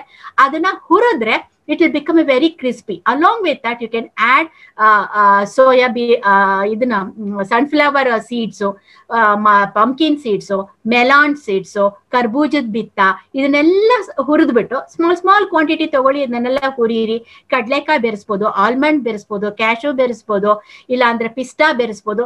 ಇಂಪಾರ್ಟೆಂಟ್ ವಾಲ್ನಟ್ಸ್ ಬೆರೆಸ್ಕೊಳ್ಳಿ. ಬಟ್ ಅದ್ರ ವಾಲ್ನಟ್ಸ್ ತುಂಬಾ ಹೊತ್ತು ಅಥವಾ ತುಂಬಾ ದಿನ ಹೊರಗಡೆ ಹಾಗೆ ಎಕ್ಸ್ಪೋಸ್ ಮಾಡಬೇಡಿ. It becomes rancid because it again contains lot of oil in that. Rancidity ಅಂದ್ರೆ ಅದು ಒಂಥರ ಕೆಟ್ಟ ವಾಸನೆ ಬರುತ್ತೆ, ಆವಾಗ ಅದು ಉಪಯೋಗ ಮಾಡೋದು ನಿಮಗೆ ಒಳ್ಳೇದಾಗೋದಿಲ್ಲ. ಸೊ ಹಾಗೆ ಅದನ್ನ ಮಿಕ್ಸ್ ಮಾಡ್ಕೊಳ್ಳಿ. ಅದಕ್ಕೆ ಕಡ್ಲೆಕಾಳು ಬಿತ್ತಾನು ಹಾಕ್ಬೋದು, ಮತ್ತೆ ಕಡ್ಲೆಕಾಯಿ ಬೀಜನೂ ಹಾಕ್ಬೋದು, ಮತ್ತೆ flax seed which is omega 3 fatty acid ಹೆಚ್ಚಾಗಿರೋದ್ರಿಂದ ಫ್ಲಾಕ್ಸ್ ಸೀಡು ಹಾಕೊಳ್ಳಿ. ಅದಕ್ಕೆ ಈವನ್ ನೀವು ಕೊಬ್ಬರಿ ಅದು ಸ್ಲೈಸಸ್ ಅದನ್ನ ಹಾಕಿದ್ರು ತುಂಬಾ ಒಳ್ಳೇದು. ಬಿಕಾಸ್ ನೀವು ಈವನ್ ದಿನನಿತ್ಯದಲ್ಲಿ ಉಪಯೋಗ ಮಾಡಕ್ಕೆ ಕೊಬ್ಬರಿ ಎಣ್ಣೆ ಉಪಯೋಗ ಮಾಡಿದ್ರು ತುಂಬಾ ಅತ್ಯುತ್ತಮವಾದದ್ದು. ಸೊ ಹಾಗಾಗಿ ಉಪಯೋಗ ಮಾಡ್ಕೊಳ್ಳಿ ನೀವು, ನನಗೆ ತೊಂದರೆ ಇಲ್ಲ. ಹೆಚ್ಚಾಗಿ ಪಾಮ್ ಆಯಿಲ್ ಆಗ್ಲಿ, ಜಿಡ್ಡಿನ ಪದಾರ್ಥ ಅಂದ್ರೆ ವನಸ್ಪತಿ ಮತ್ತೆ ಡಾಲ್ಡಾ ಈ ತರದನ್ನ ಉಪಯೋಗ ಮಾಡಬೇಡಿ ದಯವಿಟ್ಟು.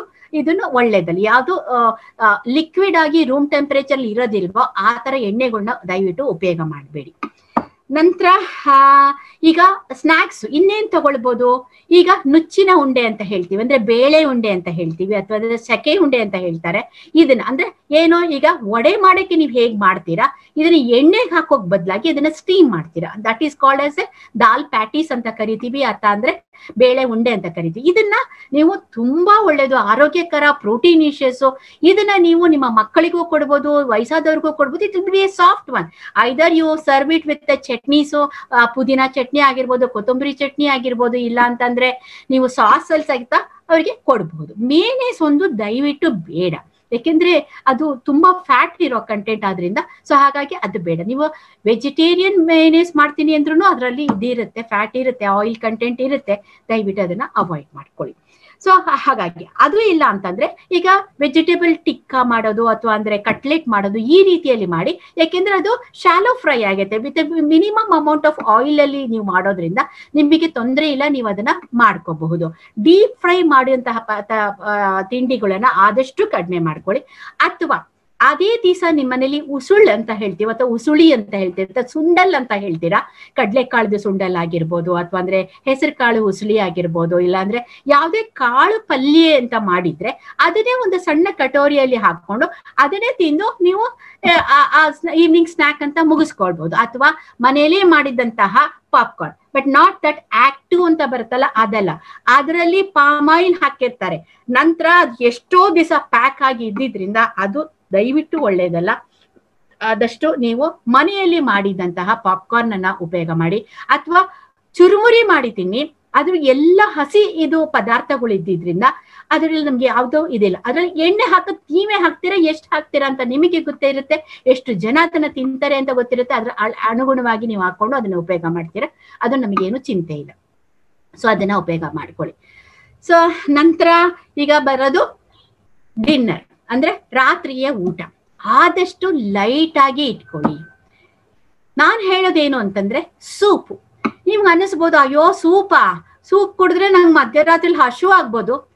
ತರಕಾರಿ ಬರೀ ಸೂಪು ಅಥವಾ ನೀರು ತರ ಒಂದು ಸೂಪು ಮಾಡ್ಕೊಂಡು ತಿಂದಾಗ ನಿಮಗೆ ಖಂಡಿತವಾಗ್ಲೂ ಹಶು ಆಗ್ಬೋದು. ಆದರೆ ಅದೇ ಸೂಪಿಗೆ ಕಾಳು, ಯಾವ್ದಾದ್ರು ಒಂದು ಕಾಳು, ಈಗ ಹೆಸರು ಕಾಳು ಲೀಸ್ಟ್ ಫ್ಲಾಟುಲೆನ್ಸ್ ಅಂದ್ರೆ ಗ್ಯಾಸ್ ತುಂಬಾ ಕಡಿಮೆ ಅಂಶ ಇರುತ್ತೆ ಅದರಲ್ಲಿ. ಹೆಸರು ಕಾಳು ಬೇಯಿಸಿರೋದನ್ನ ಒಂದ್ 2 ದಿವಸಕ್ಕೆ ಮಾಡಿ ಇಟ್ಕೊಳ್ಬಹುದು. ಒಂದು ಸಣ್ಣ ಕಟೋರಿಯಷ್ಟು ಹಾಕೋದು. ಮತ್ತೆ ಯಾವ್ದಾದ್ರು ಒಂದು ಮಿಲೆಟ್ಸ್, ಕಿನೋವಾ ಆಗಿರ್ಬೋದು, ಬೆಂದಿರೋ ಅಂತಹದ್ದು, ನವಣೆ ಆಗಿರ್ಬೋದು, ಸಾಮೆ ಆಗಿರ್ಬೋದು, ಯಾವ್ದಾದ್ರು ಒಂದು ಮಿಲೆಟ್ ನ ಒಂದು ಸಣ್ಣ ಕಟೋರಿಯಷ್ಟು ಹಾಕಿದಾಗ it becomes A balance diet. ತರಕಾರಿ ಬಂತು, ಕಾಳುಗಳು ಬಂತು, ನಿಮ್ಮ ಮಿಲೆಟ್ಸ್ ಬಂತು, ಕಾರ್ಬೋಹೈಡ್ರೇಟು ಅಲ್ಲಿ ಬಂತು. ಹಾಗಾಗಿ ನಿಮಗೆ ಹಶು ಆಗೋದಿಲ್ಲ. ಅಯ್ಯಪ್ಪ ನಾನು ಸಾಕಾಯ್ತಪ್ಪ ತಿಂದಿದ್ದು, ನಂಗೆ ಅದ್ರ ಮೇಲ್ಗಡೆ ಒಂದು ಹಣ್ಣು ತಿನ್ನಿ. ಸೊ ಹಾಗಾಗಿ ಯು ವಿಲ್ ಫೀಲ್. ಬಟ್ ನಮ್ಮ ಹೆಂಗಸರಿಗೆ ಏನು ಒಂದು ಅಭ್ಯಾಸ ಇರುತ್ತೆ ಅಂತಂದ್ರೆ, ಅಯ್ಯೋ ಹಾಕೊಂಡ್ಬಿಡ್ತೀವಿ. ಅಯ್ಯೋ 2 ತುತ್ತಿದೆ ಅಂದಾಗ ನನ್ ಹೊಟ್ಟೆ ತುಂಬ್ತಲ್ಲ, ಇಲ್ಲ ಅದು ಅಧ್ವಾನ ಆಗತ್ತೆ, ಅದು ವೇಸ್ಟ್ ಆಗತ್ತೆ, ತಿಂತೀನಿ. ಅಲ್ಲಿ ಯಾರೋ ಒಬ್ರು ಪಕ್ಕದಲ್ಲಿ ಕೂತಿರೋರು ಬಿಟ್ರು, ಅಯ್ಯೋ ಅವ್ನ್ ಬಿಟ್ಬಿಟ್ಯಾ, ಅಧ್ವಾನ ಆಗತ್ತೆ, ದಂಡ ಮಾಡ್ಬಾರ್ದು, ನೀನ್ ಕೊಡು ನನ್ಗೆ, ನಾನು ಅದನ್ನ ತಿನ್.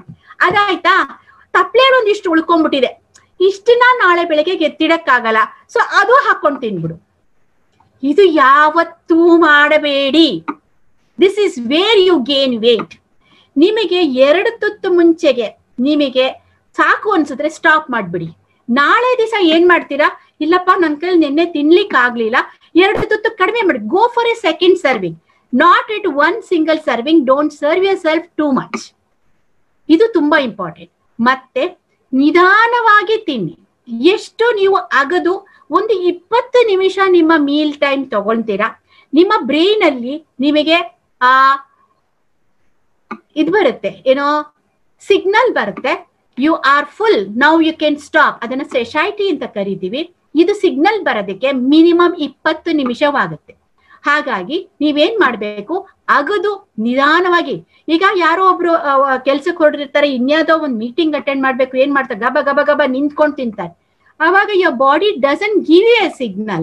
So even you will not understand how much you have eaten ಅಂತ.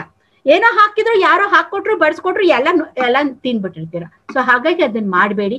ಒಂದು ಕಡೆ ಕೂತು ನಿಧಾನವಾಗಿ ಅದನ್ನ ಒಂದು 20 ನಿಮಿಷ, that is your own precious time. You are giving your body some nutrition, you are giving the food for your body. So ಹಾಗಾಗಿ ಅದನ್ನ ನೀವು ಮಾಡಬೇಡಿ. ನಿಧಾನವಾಗಿ ಅಗದು ಜಗಿದು ತಿನ್ನಿ. ಅದು will be easy for your body also, and also the absorption of the nutrients ನೀಟಾಗಿ ಆಗುತ್ತೆ. ಸೊ ಹಾಗಾಗಿ ಅದನ್ನ ನಾನು ಹೇಳ್ಬೇಕು ಅನಿಸ್ತು, ಅದನ್ನ ಹೇಳಿದೀನಿ. ನಂತರ ಯಾವುದನ್ನ ನಾವು ಇನ್ಕ್ಲೂಡ್ ಮಾಡ್ಬೇಕು if you are non vegetarian ಅಂತ ಅಂದ್ರೆ, ಎಷ್ಟು ಸಾಧ್ಯವಾಗುತ್ತೋ ಈ ಸಿಹಿ ನೀರಿನಲ್ಲಿ ಬರುವಂತಹ ಮೀನನ್ನ ಉಪಯೋಗ ಮಾಡಿ. ಸಾಲ್ಮನ್ ಅಂತ ಕರಿತೀವಿ, ಮರ್ಕಲ್ ಅಂತ ಕರಿತೀವಿ, ಟ್ಯೂನಾ ಅಂತ ಕರಿತೀವಿ. ಅದರದ್ದು ನನಗೆ ಕನ್ನಡದು ಅದರದ್ದು ಹೆಸರುಗಳು ನನಗೆ ಸರಿಯಾಗಿ ಗೊತ್ತಿಲ್ಲ, ಸಾರಿ. ಅದೊಂದು ನಾನು ಏನಾದ್ರು ಕೇಳಿದ್ರೆ ನಾನು ಅದನ್ನ ಹುಡುಕಿ ಹೇಳ್ಬಹುದು. ಸೊ ಹಾಗಾಗಿ ಅದೊಂದು ಮತ್ತೊಂದು, ನೀವು ಕೋಳಿಯನ್ನು ಉಪಯೋಗ ಮಾಡ್ತಾ ಇದ್ರೆ ಅದರ ಮೇಲಿನ ಚರ್ಮ ತೆಗಿಬೇಕು. ಆ ಚರ್ಮದ ಕೆಳಗಡೆನೆ ಅದರಲ್ಲಿ ಫ್ಯಾಟ್ ಇರುತ್ತೆ, ಅದನ್ನೆಲ್ಲ ತೆಗೆದ್ಬಿಟ್ಟು ನಂತರ ನೀವು ಅಡಿಗೆ ಮಾಡಿ. ಯಾವುದೇ ಅಡಿಗೆ ಮಾಡಿದ್ರು ಅದ್ರ ಮೇಲ್ಗಡೆ ಎಣ್ಣೆ ತೇಲಬಾರದು. ಈ ಎಣ್ಣೆ ತುಂಬಾ ಕೆಟ್ಟದು. ಸೊ ಹಾಗಾಗಿ ಎಷ್ಟು ಸಾಧ್ಯವಾಗುತ್ತೋ ಈ ಎಣ್ಣೆನ ಕಾಣದೇ ಇರೋ ತರ ಉಪಯೋಗ ಮಾಡಿ, ಅಥವಾ ನಿಮಗೆ ಕಾಣಿಸ್ತು ಅಂದ್ರೆ ಅದನ್ನ ತೆಗೆದ್ಬಿಡಿ ಬಿಫೋರ್ ಯು ಸರ್ವ್. ಅಥವಾ ಒಂದು ಟಿಶ್ಯೂ ಪೇಪರ್ ತಿಕ್ಕಾಗಿ ಹಾಕಿದ್ರೆ ಆ ಎಣ್ಣೆ ಅಬ್ಸಾರ್ಬ್ ಆಗ್ಬಿಡುತ್ತೆ, ತೆಗೆದು ಬಿಸಾಡಿ. So this will be healthy for your eating habit.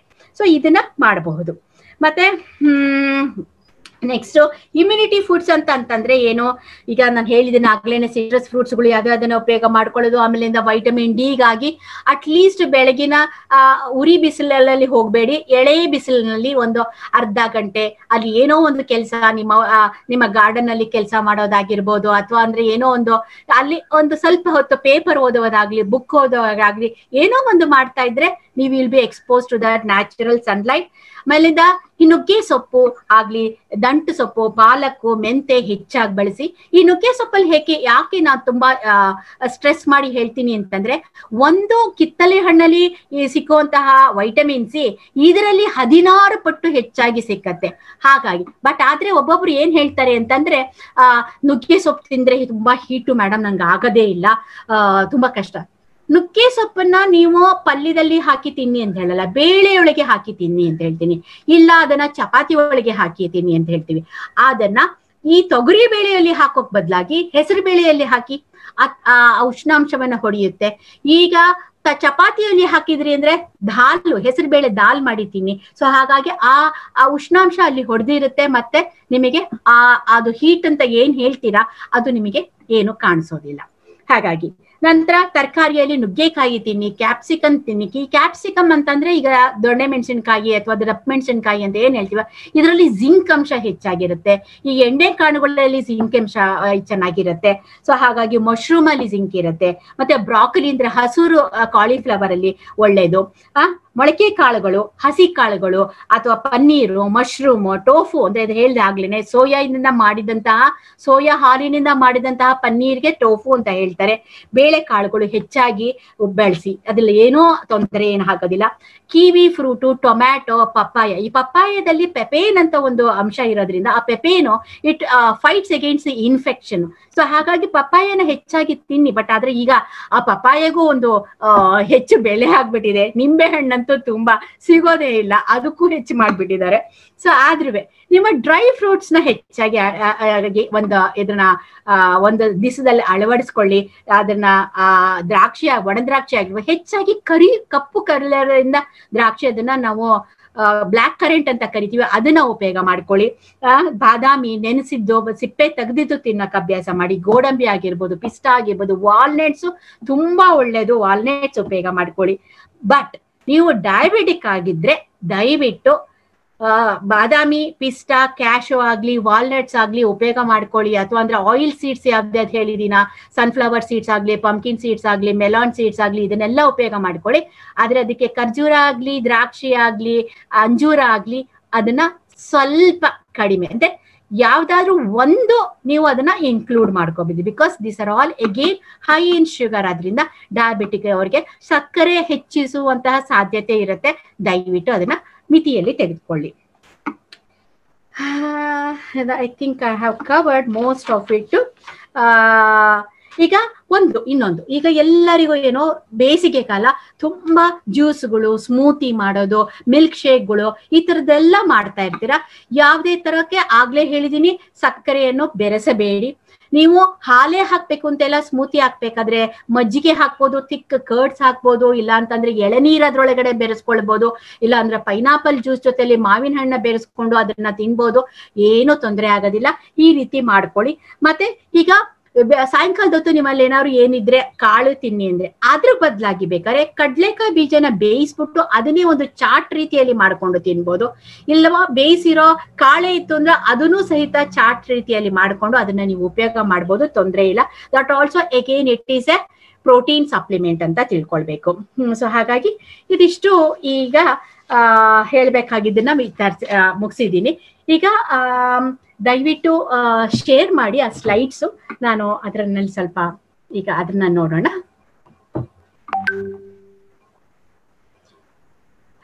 S,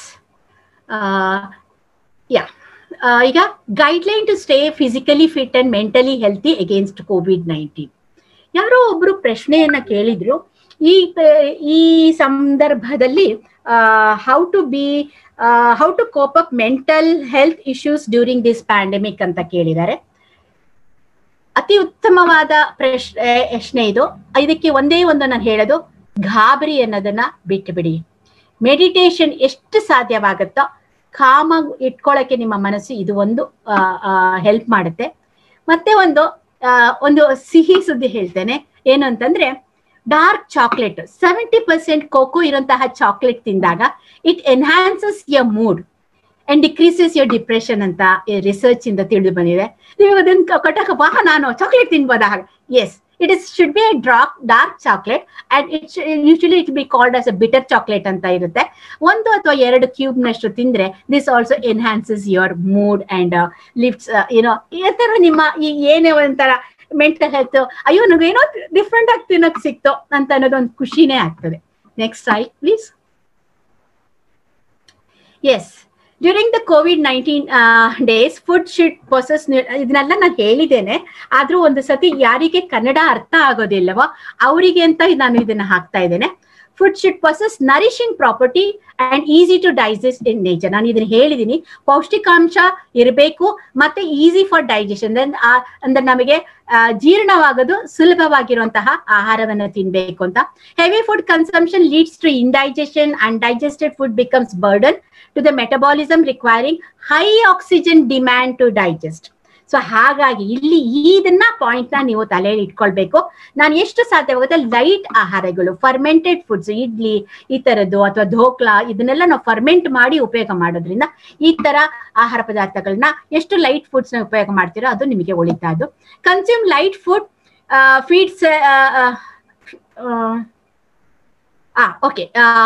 hot ಅಂದ್ರೆ ಬಿಸಿ ಬಿಸಿ ಆಗಿರೋ ಪದಾರ್ಥವನ್ನ ಉಪಯೋಗ ಮಾಡಿ ಅಥವಾ ಸರ್ವ್ ಮಾಡಿ. And should be based on his or her calorie. ಈಗ ನೀನು ಡಿಸ್ಚಾರ್ಜ್ ಆಗಿ ಬಂದಿದ್ಯಾ, ತುಂಬಾ ತಿನ್ನಪ್ಪ, ನೀನು ನಿಶಕ್ತಿ ಆಗ್ಬಿಟ್ಟಿದ್ಯಾ, ಸುಸ್ತಾಗ್ಬಿಟ್ಟಿದ್ಯಾ, ಒಂದೇ ಸತಿಗೆ ನೀವು ಜಾಸ್ತಿ ಅವರಿಗೆ ತುರುಕ್ಬಿಟ್ಟು ಫೀಡ್ ಮಾಡಕ್ಕಾಗಲ್ಲ. ಸೊ ಹಾಗಾಗಿ ಸ್ಮಾಲ್ ಕ್ವಾಂಟಿಟೀಸ್ ಅವರ ದೇಹಕ್ಕೆ ಅನುಗುಣವಾಗಿ ಕ್ಯಾಲರೀಸ್ ನ ಕೊಡ್ಬೇಕು, ಅಥವಾ ಸರ್ವಿಂಗ್ ಸೈಜ್ ಅಂತ ನಾವ್ ಏನ್ ಹೇಳ್ತೀವೋ ಅಷ್ಟನ್ನ ನೀವು ಕೊಡ್ಬೇಕಾಗುತ್ತೆ. Next slide please. ಸೀರಿಯಲ್ಸ್ ಅಂತಂದ್ರೆ ಇಲ್ಲಿ ಈ ಆಯುರ್ವೇದದ ಪ್ರಕಾರ ಏನಾಗುತ್ತೆ ಅಂತಂದ್ರೆ, ಈಗ ತಾನೇ ಹಾರ್ವೆಸ್ಟ್ ಮಾಡಿರೋದು, ಈಗ ತಾನೇ ಕೊಯ್ಲಾಗಿರುವಂತಹ ಪದಾರ್ಥ ಅಂದ್ರೆ ಹೊಸ ಅಕ್ಕಿ, ಹೊಸ ಧಾನ್ಯಗಳು, ಹೊಸ ದಿನಸನ್ನು ನೀವು ಆದಷ್ಟು ಕಡಿಮೆ ಮಾಡಿ. ಅಂದ್ರೆ cereal should be more than 1 year old according to Ayurveda. Old stored cereals will not increase, stored cereals will not increase the kapha or the phlegm. It is light for the digestion like rice, barley or wheat. So ಹಾಗಾಗಿ ಒಂದು ವರ್ಷದ್ದು ಹಳೆಯದ್ದು ಅಂದ್ರೆ ನಮ್ಮ ಹಿಂದಿನವರು ಇದನ್ನ ತುಂಬಾ follow ಮಾಡ್ತಾ ಇದ್ರು. ಇವಾಗ ನಾವು ಕೊಯ್ಲು ಮಾಡಿದ್ದ ಭತ್ತನ ಮುಂದಿನ ವರ್ಷನೇ ಅವರು ಉಪಯೋಗ ಮಾಡ್ತಾ ಇದ್ದಿದ್ದು. ಸೊ ಹಾಗಾಗಿ ಇದು ತುಂಬಾ ಇಲ್ಲಿ ಅನುಕೂಲವಾಗುತ್ತೆ. Avoid newly harvested cereals and pulses and highly polished rice. ಅಂದ್ರೆ ನಮಗೆ ಒಂದು ಸ್ಟಾಟಸ್ ಇಟ್ಕೊಂಡಿದ್ದೇವೆ, ನಾವು ಎಷ್ಟು ಚೆನ್ನಾಗಿ ಬೆಳ್ಳಕ್ಕಿರೋ ಅಕ್ಕಿ ಈ ತರದನ್ನ ಉಪಯೋಗ ಮಾಡ್ತೀವೋ ಅಷ್ಟು ನಮ್ಮ ಸ್ಟ್ಯಾಂಡರ್ಡ್ ಹೆಚ್ಚಿದೆ ಅಂತ. ಸೊ ಹಾಗಾಗಿ ಅದನ್ನ ದಯವಿಟ್ಟು ಮಾಡಬೇಡಿ. ಯಾವುದು ವೈಟ್ ಕಲರ್ದು ಅಂದ್ರೆ ಹೆಚ್ಚಾಗಿ ವೈಟ್ ಪಾಲಿಶ್ಡ್ ರೈಸು ಮೈದಾ, ಸಕ್ಕರೆ, ಉಪ್ಪು ಮತ್ತೆ ಸೋಡಾ ಎಷ್ಟು ಸಾಧ್ಯವಾಗುತ್ತೋ ಅಷ್ಟು ನೀವು ಕಡಿಮೆ ಮಾಡೋದು ತುಂಬಾ ಅನುಕೂಲ. ಅಂಡ್ ಆಲ್ಸೋ ಆಸ್ ದೀಸ್ ಹೊಸ ಹಾರ್ವೆಸ್ಟ್ ಆಗಿರೋದು it causes the or increases the kapha secretion. So ಹಾಗಾಗಿ ಅದನ್ನ ಅದಷ್ಟು ಅವಾಯ್ಡ್ ಮಾಡಿ. ನೆಕ್ಸ್ಟ್ ಅಂದ್ರೆ ಈಗ ಮಿಲೆಟ್ಸ್, ನಾನು ಆಗಲೇ ಇದ್ರ ಬಗ್ಗೆ ಹೇಳಿದ್ದೀನಿ. ರಾಗಿ ಅಂದ್ರೆ ಫಿಂಗರ್ ಮಿಲೆಟ್ಸ್, ನವಣೆ ಅಂದ್ರೆ ಫಾಕ್ಸ್ಟೇಲ್ ಮಿಲೆಟ್ಸ್, ಸಜ್ಜೆ ಪರ್ಲ್ ಮಿಲೆಟ್, ಕೋಡ್ರವಾ ಅಂದ್ರೆ ಕೋಡು ಮಿಲೆಟ್, ಸಾಮೆ ಅಂದ್ರೆ ಲಿಟಲ್ ಮಿಲೆಟ್, ಊಡುಲು ಅಂತಂದ್ರೆ ಬ್ರಾನ್ಯಾರ್ಡ್ ಮಿಲೆಟ್, ಬರಗು, ಪ್ರೋಸೋ ಮಿಲೆಟ್. ಇದನ್ನೆಲ್ಲ ಎಷ್ಟು ಸಾಧ್ಯವಾಗುತ್ತಾ ನಿಮ್ಮ ದಿನನಿತ್ಯ ಆಹಾರದಲ್ಲಿ ಒಂದು ಹೊತ್ತಾದ್ರೂ ನೀವು ಅಳವಡಿಸ್ಕೊಳ್ಳಿ. ಈ ಯಾವುದೇ ಆದ್ರೂ ನೀವು ಅರ್ಧ ಗಂಟೆ ಮುಂಚೆ ನೆನೆಸಿ ನಂತರ ನೀವು ಅನ್ನ ಮಾಡುವ ರೀತಿಯಲ್ಲೇ ಇದನ್ನು ಮಾಡ್ಕೊಳ್ಬಹುದು. ಆವಾಗ ನಿಮಗೆ ಅದೊಂದು ರೀತಿಯಾದ ಫೈಬರ್ ಅಂಶ ಹೆಚ್ಚಾಗಿರೋದ್ರಿಂದ ಒಂದು ಕರ ಅಂತ ಅನ್ಸುತ್ತೆ, ಅದು ಇರೋದಿಲ್ಲ. ಅಥವಾ ನೀವು ನುಚ್ಚಿನ ರೀತಿಯಲ್ಲಿ ಮಾಡಿದಾಗ that will be easy for you to cook and then it will be easy for you to digest also. With these millets one can prepare recipes like upma, idli, dosa, roti, pongal, khichdi.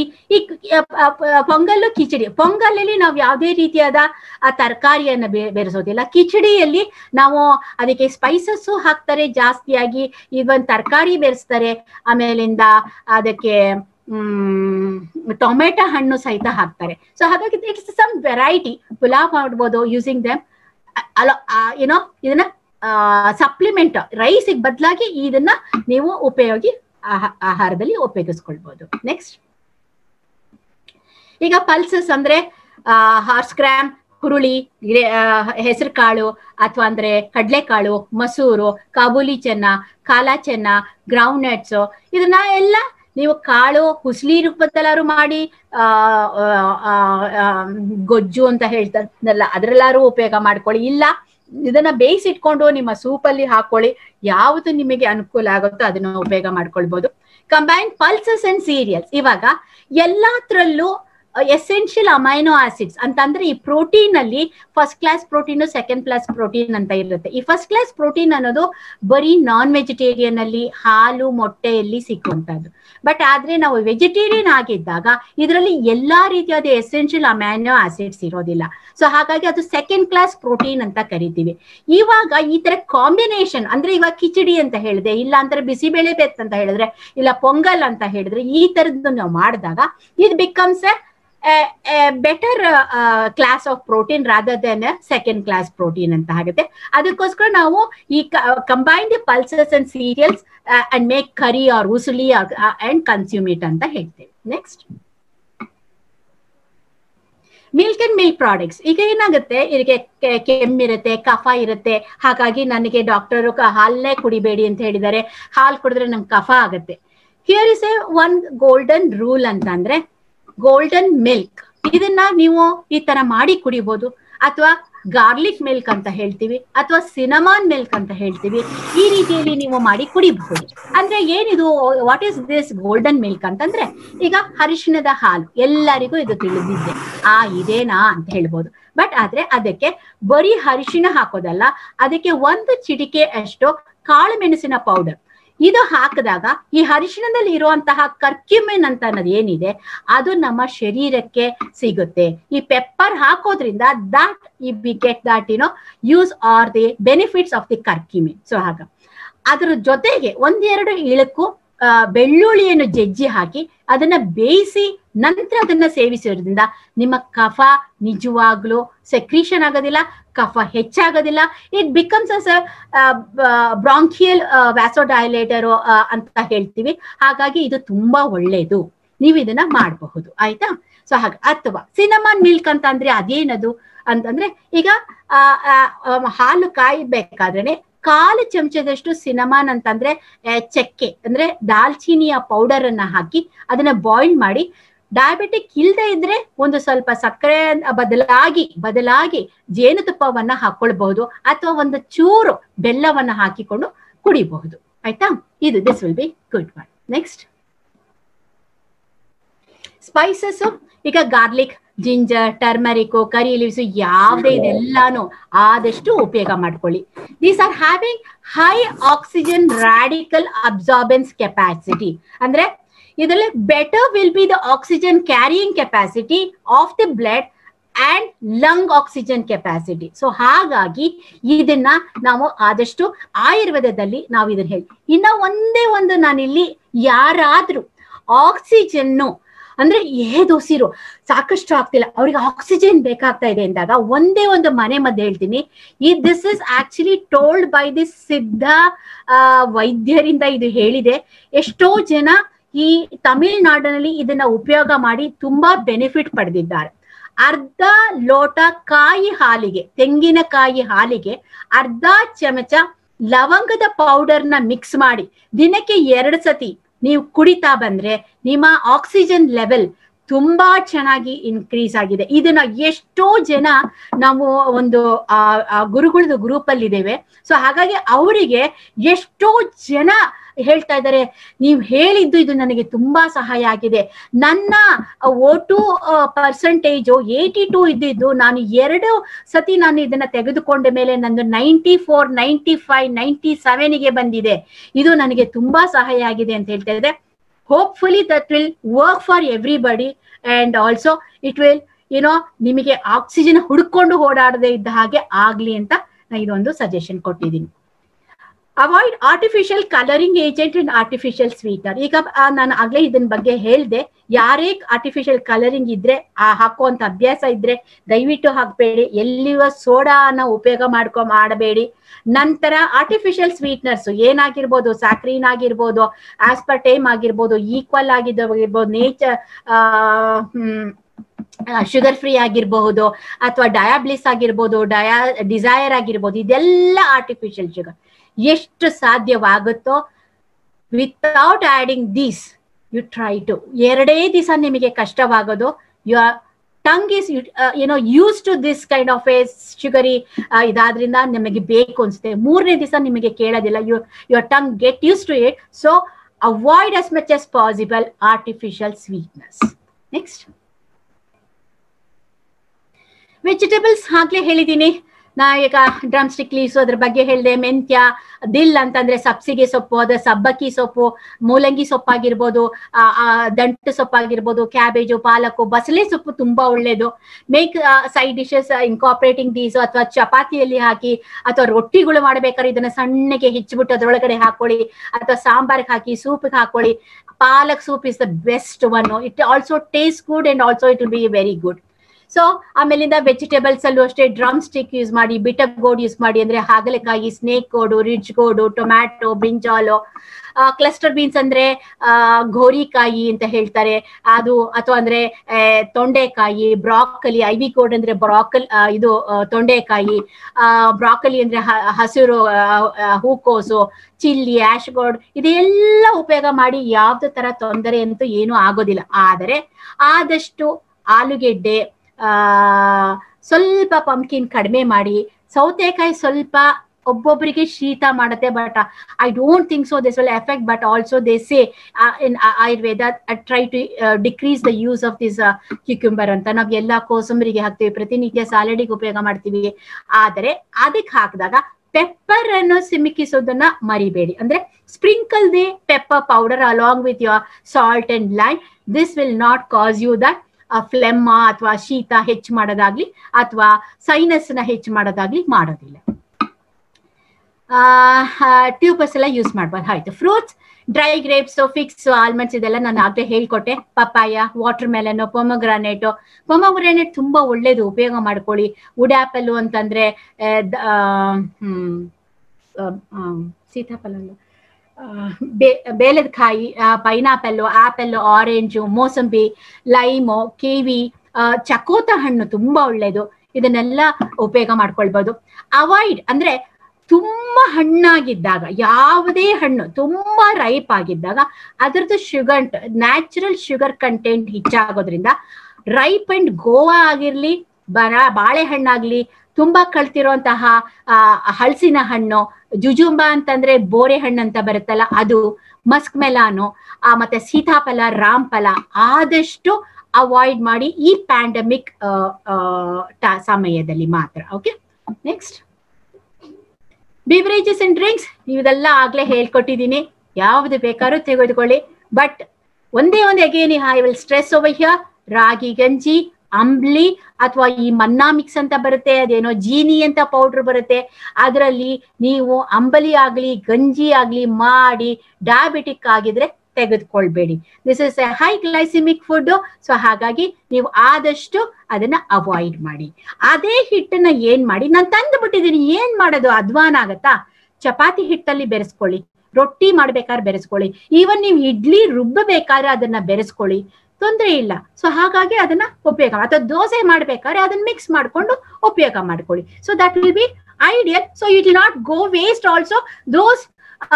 ನೀವು ಅನ್ಬೋದು, ಅಯ್ಯೋ ಎಷ್ಟು ಪೌಷ್ಟಿಕತೆ ಇದೆ, ಇದನ್ನ ಅಧ್ವಾನ ಮಾಡಿದ್ವಾ, ದಂಡ ಮಾಡಿದ್ವಾ. So you are getting that in the different way, but not. ಯಾವಾಗ ತುಂಬಾ ಪ್ರಾಸೆಸ್ ಆಗುತ್ತೆ, ನೀವು ಅಡಿಗೆ ಮಾಡೋದ್ರಲ್ಲಿ ತುಂಬಾ ಪ್ರಾಸೆಸಿಂಗ್ ಉಪಯೋಗ ಮಾಡ್ತೀರಾ, ಆವಾಗ ಅದು ಗ್ಲೈಸಿಮಿಕ್ ಇಂಡೆಕ್ಸ್ ನ ಹೆಚ್ಚು ಮಾಡುತ್ತೆ. ಅಂತಂದ್ರೆ ನಾವು ಈಗ ಗ್ಲೂಕೋಸಿಗೆ ಕಂಪೇರ್ ಮಾಡಿದ್ರೆ ಎಷ್ಟು ಬೇಗ ಡೈಜೆಸ್ಟ್ ಆಗುತ್ತೆ ಅನ್ನೋದಕ್ಕೆ ನಾವು ಗ್ಲೈಸಿಮಿಕ್ ಇಂಡೆಕ್ಸ್ ಅನ್ನು. ಈಗ ಗ್ಲೂಕೋಸಿಗೆ ಅದು ಎಂಡ್ ಪ್ರಾಡಕ್ಟ್, ಅದಕ್ಕೆ ಇನ್ನೇನು ಬ್ರೇಕ್ ಡೌನೇ ಬೇಕಾಗಿಲ್ಲ, ಇಮಿಡಿಯೇಟ್ ಆಗಿ ಅದು ಬ್ಲಡ್ಗೆ ಹೋಗಿ ಸೇರುತ್ತೆ. ಸೊ ಹಾಗಾಗಿ ಅದಕ್ಕೆ ನಾವು ಕಂಪೇರ್ ಮಾಡಿ ನೋಡ್ತೀವಿ.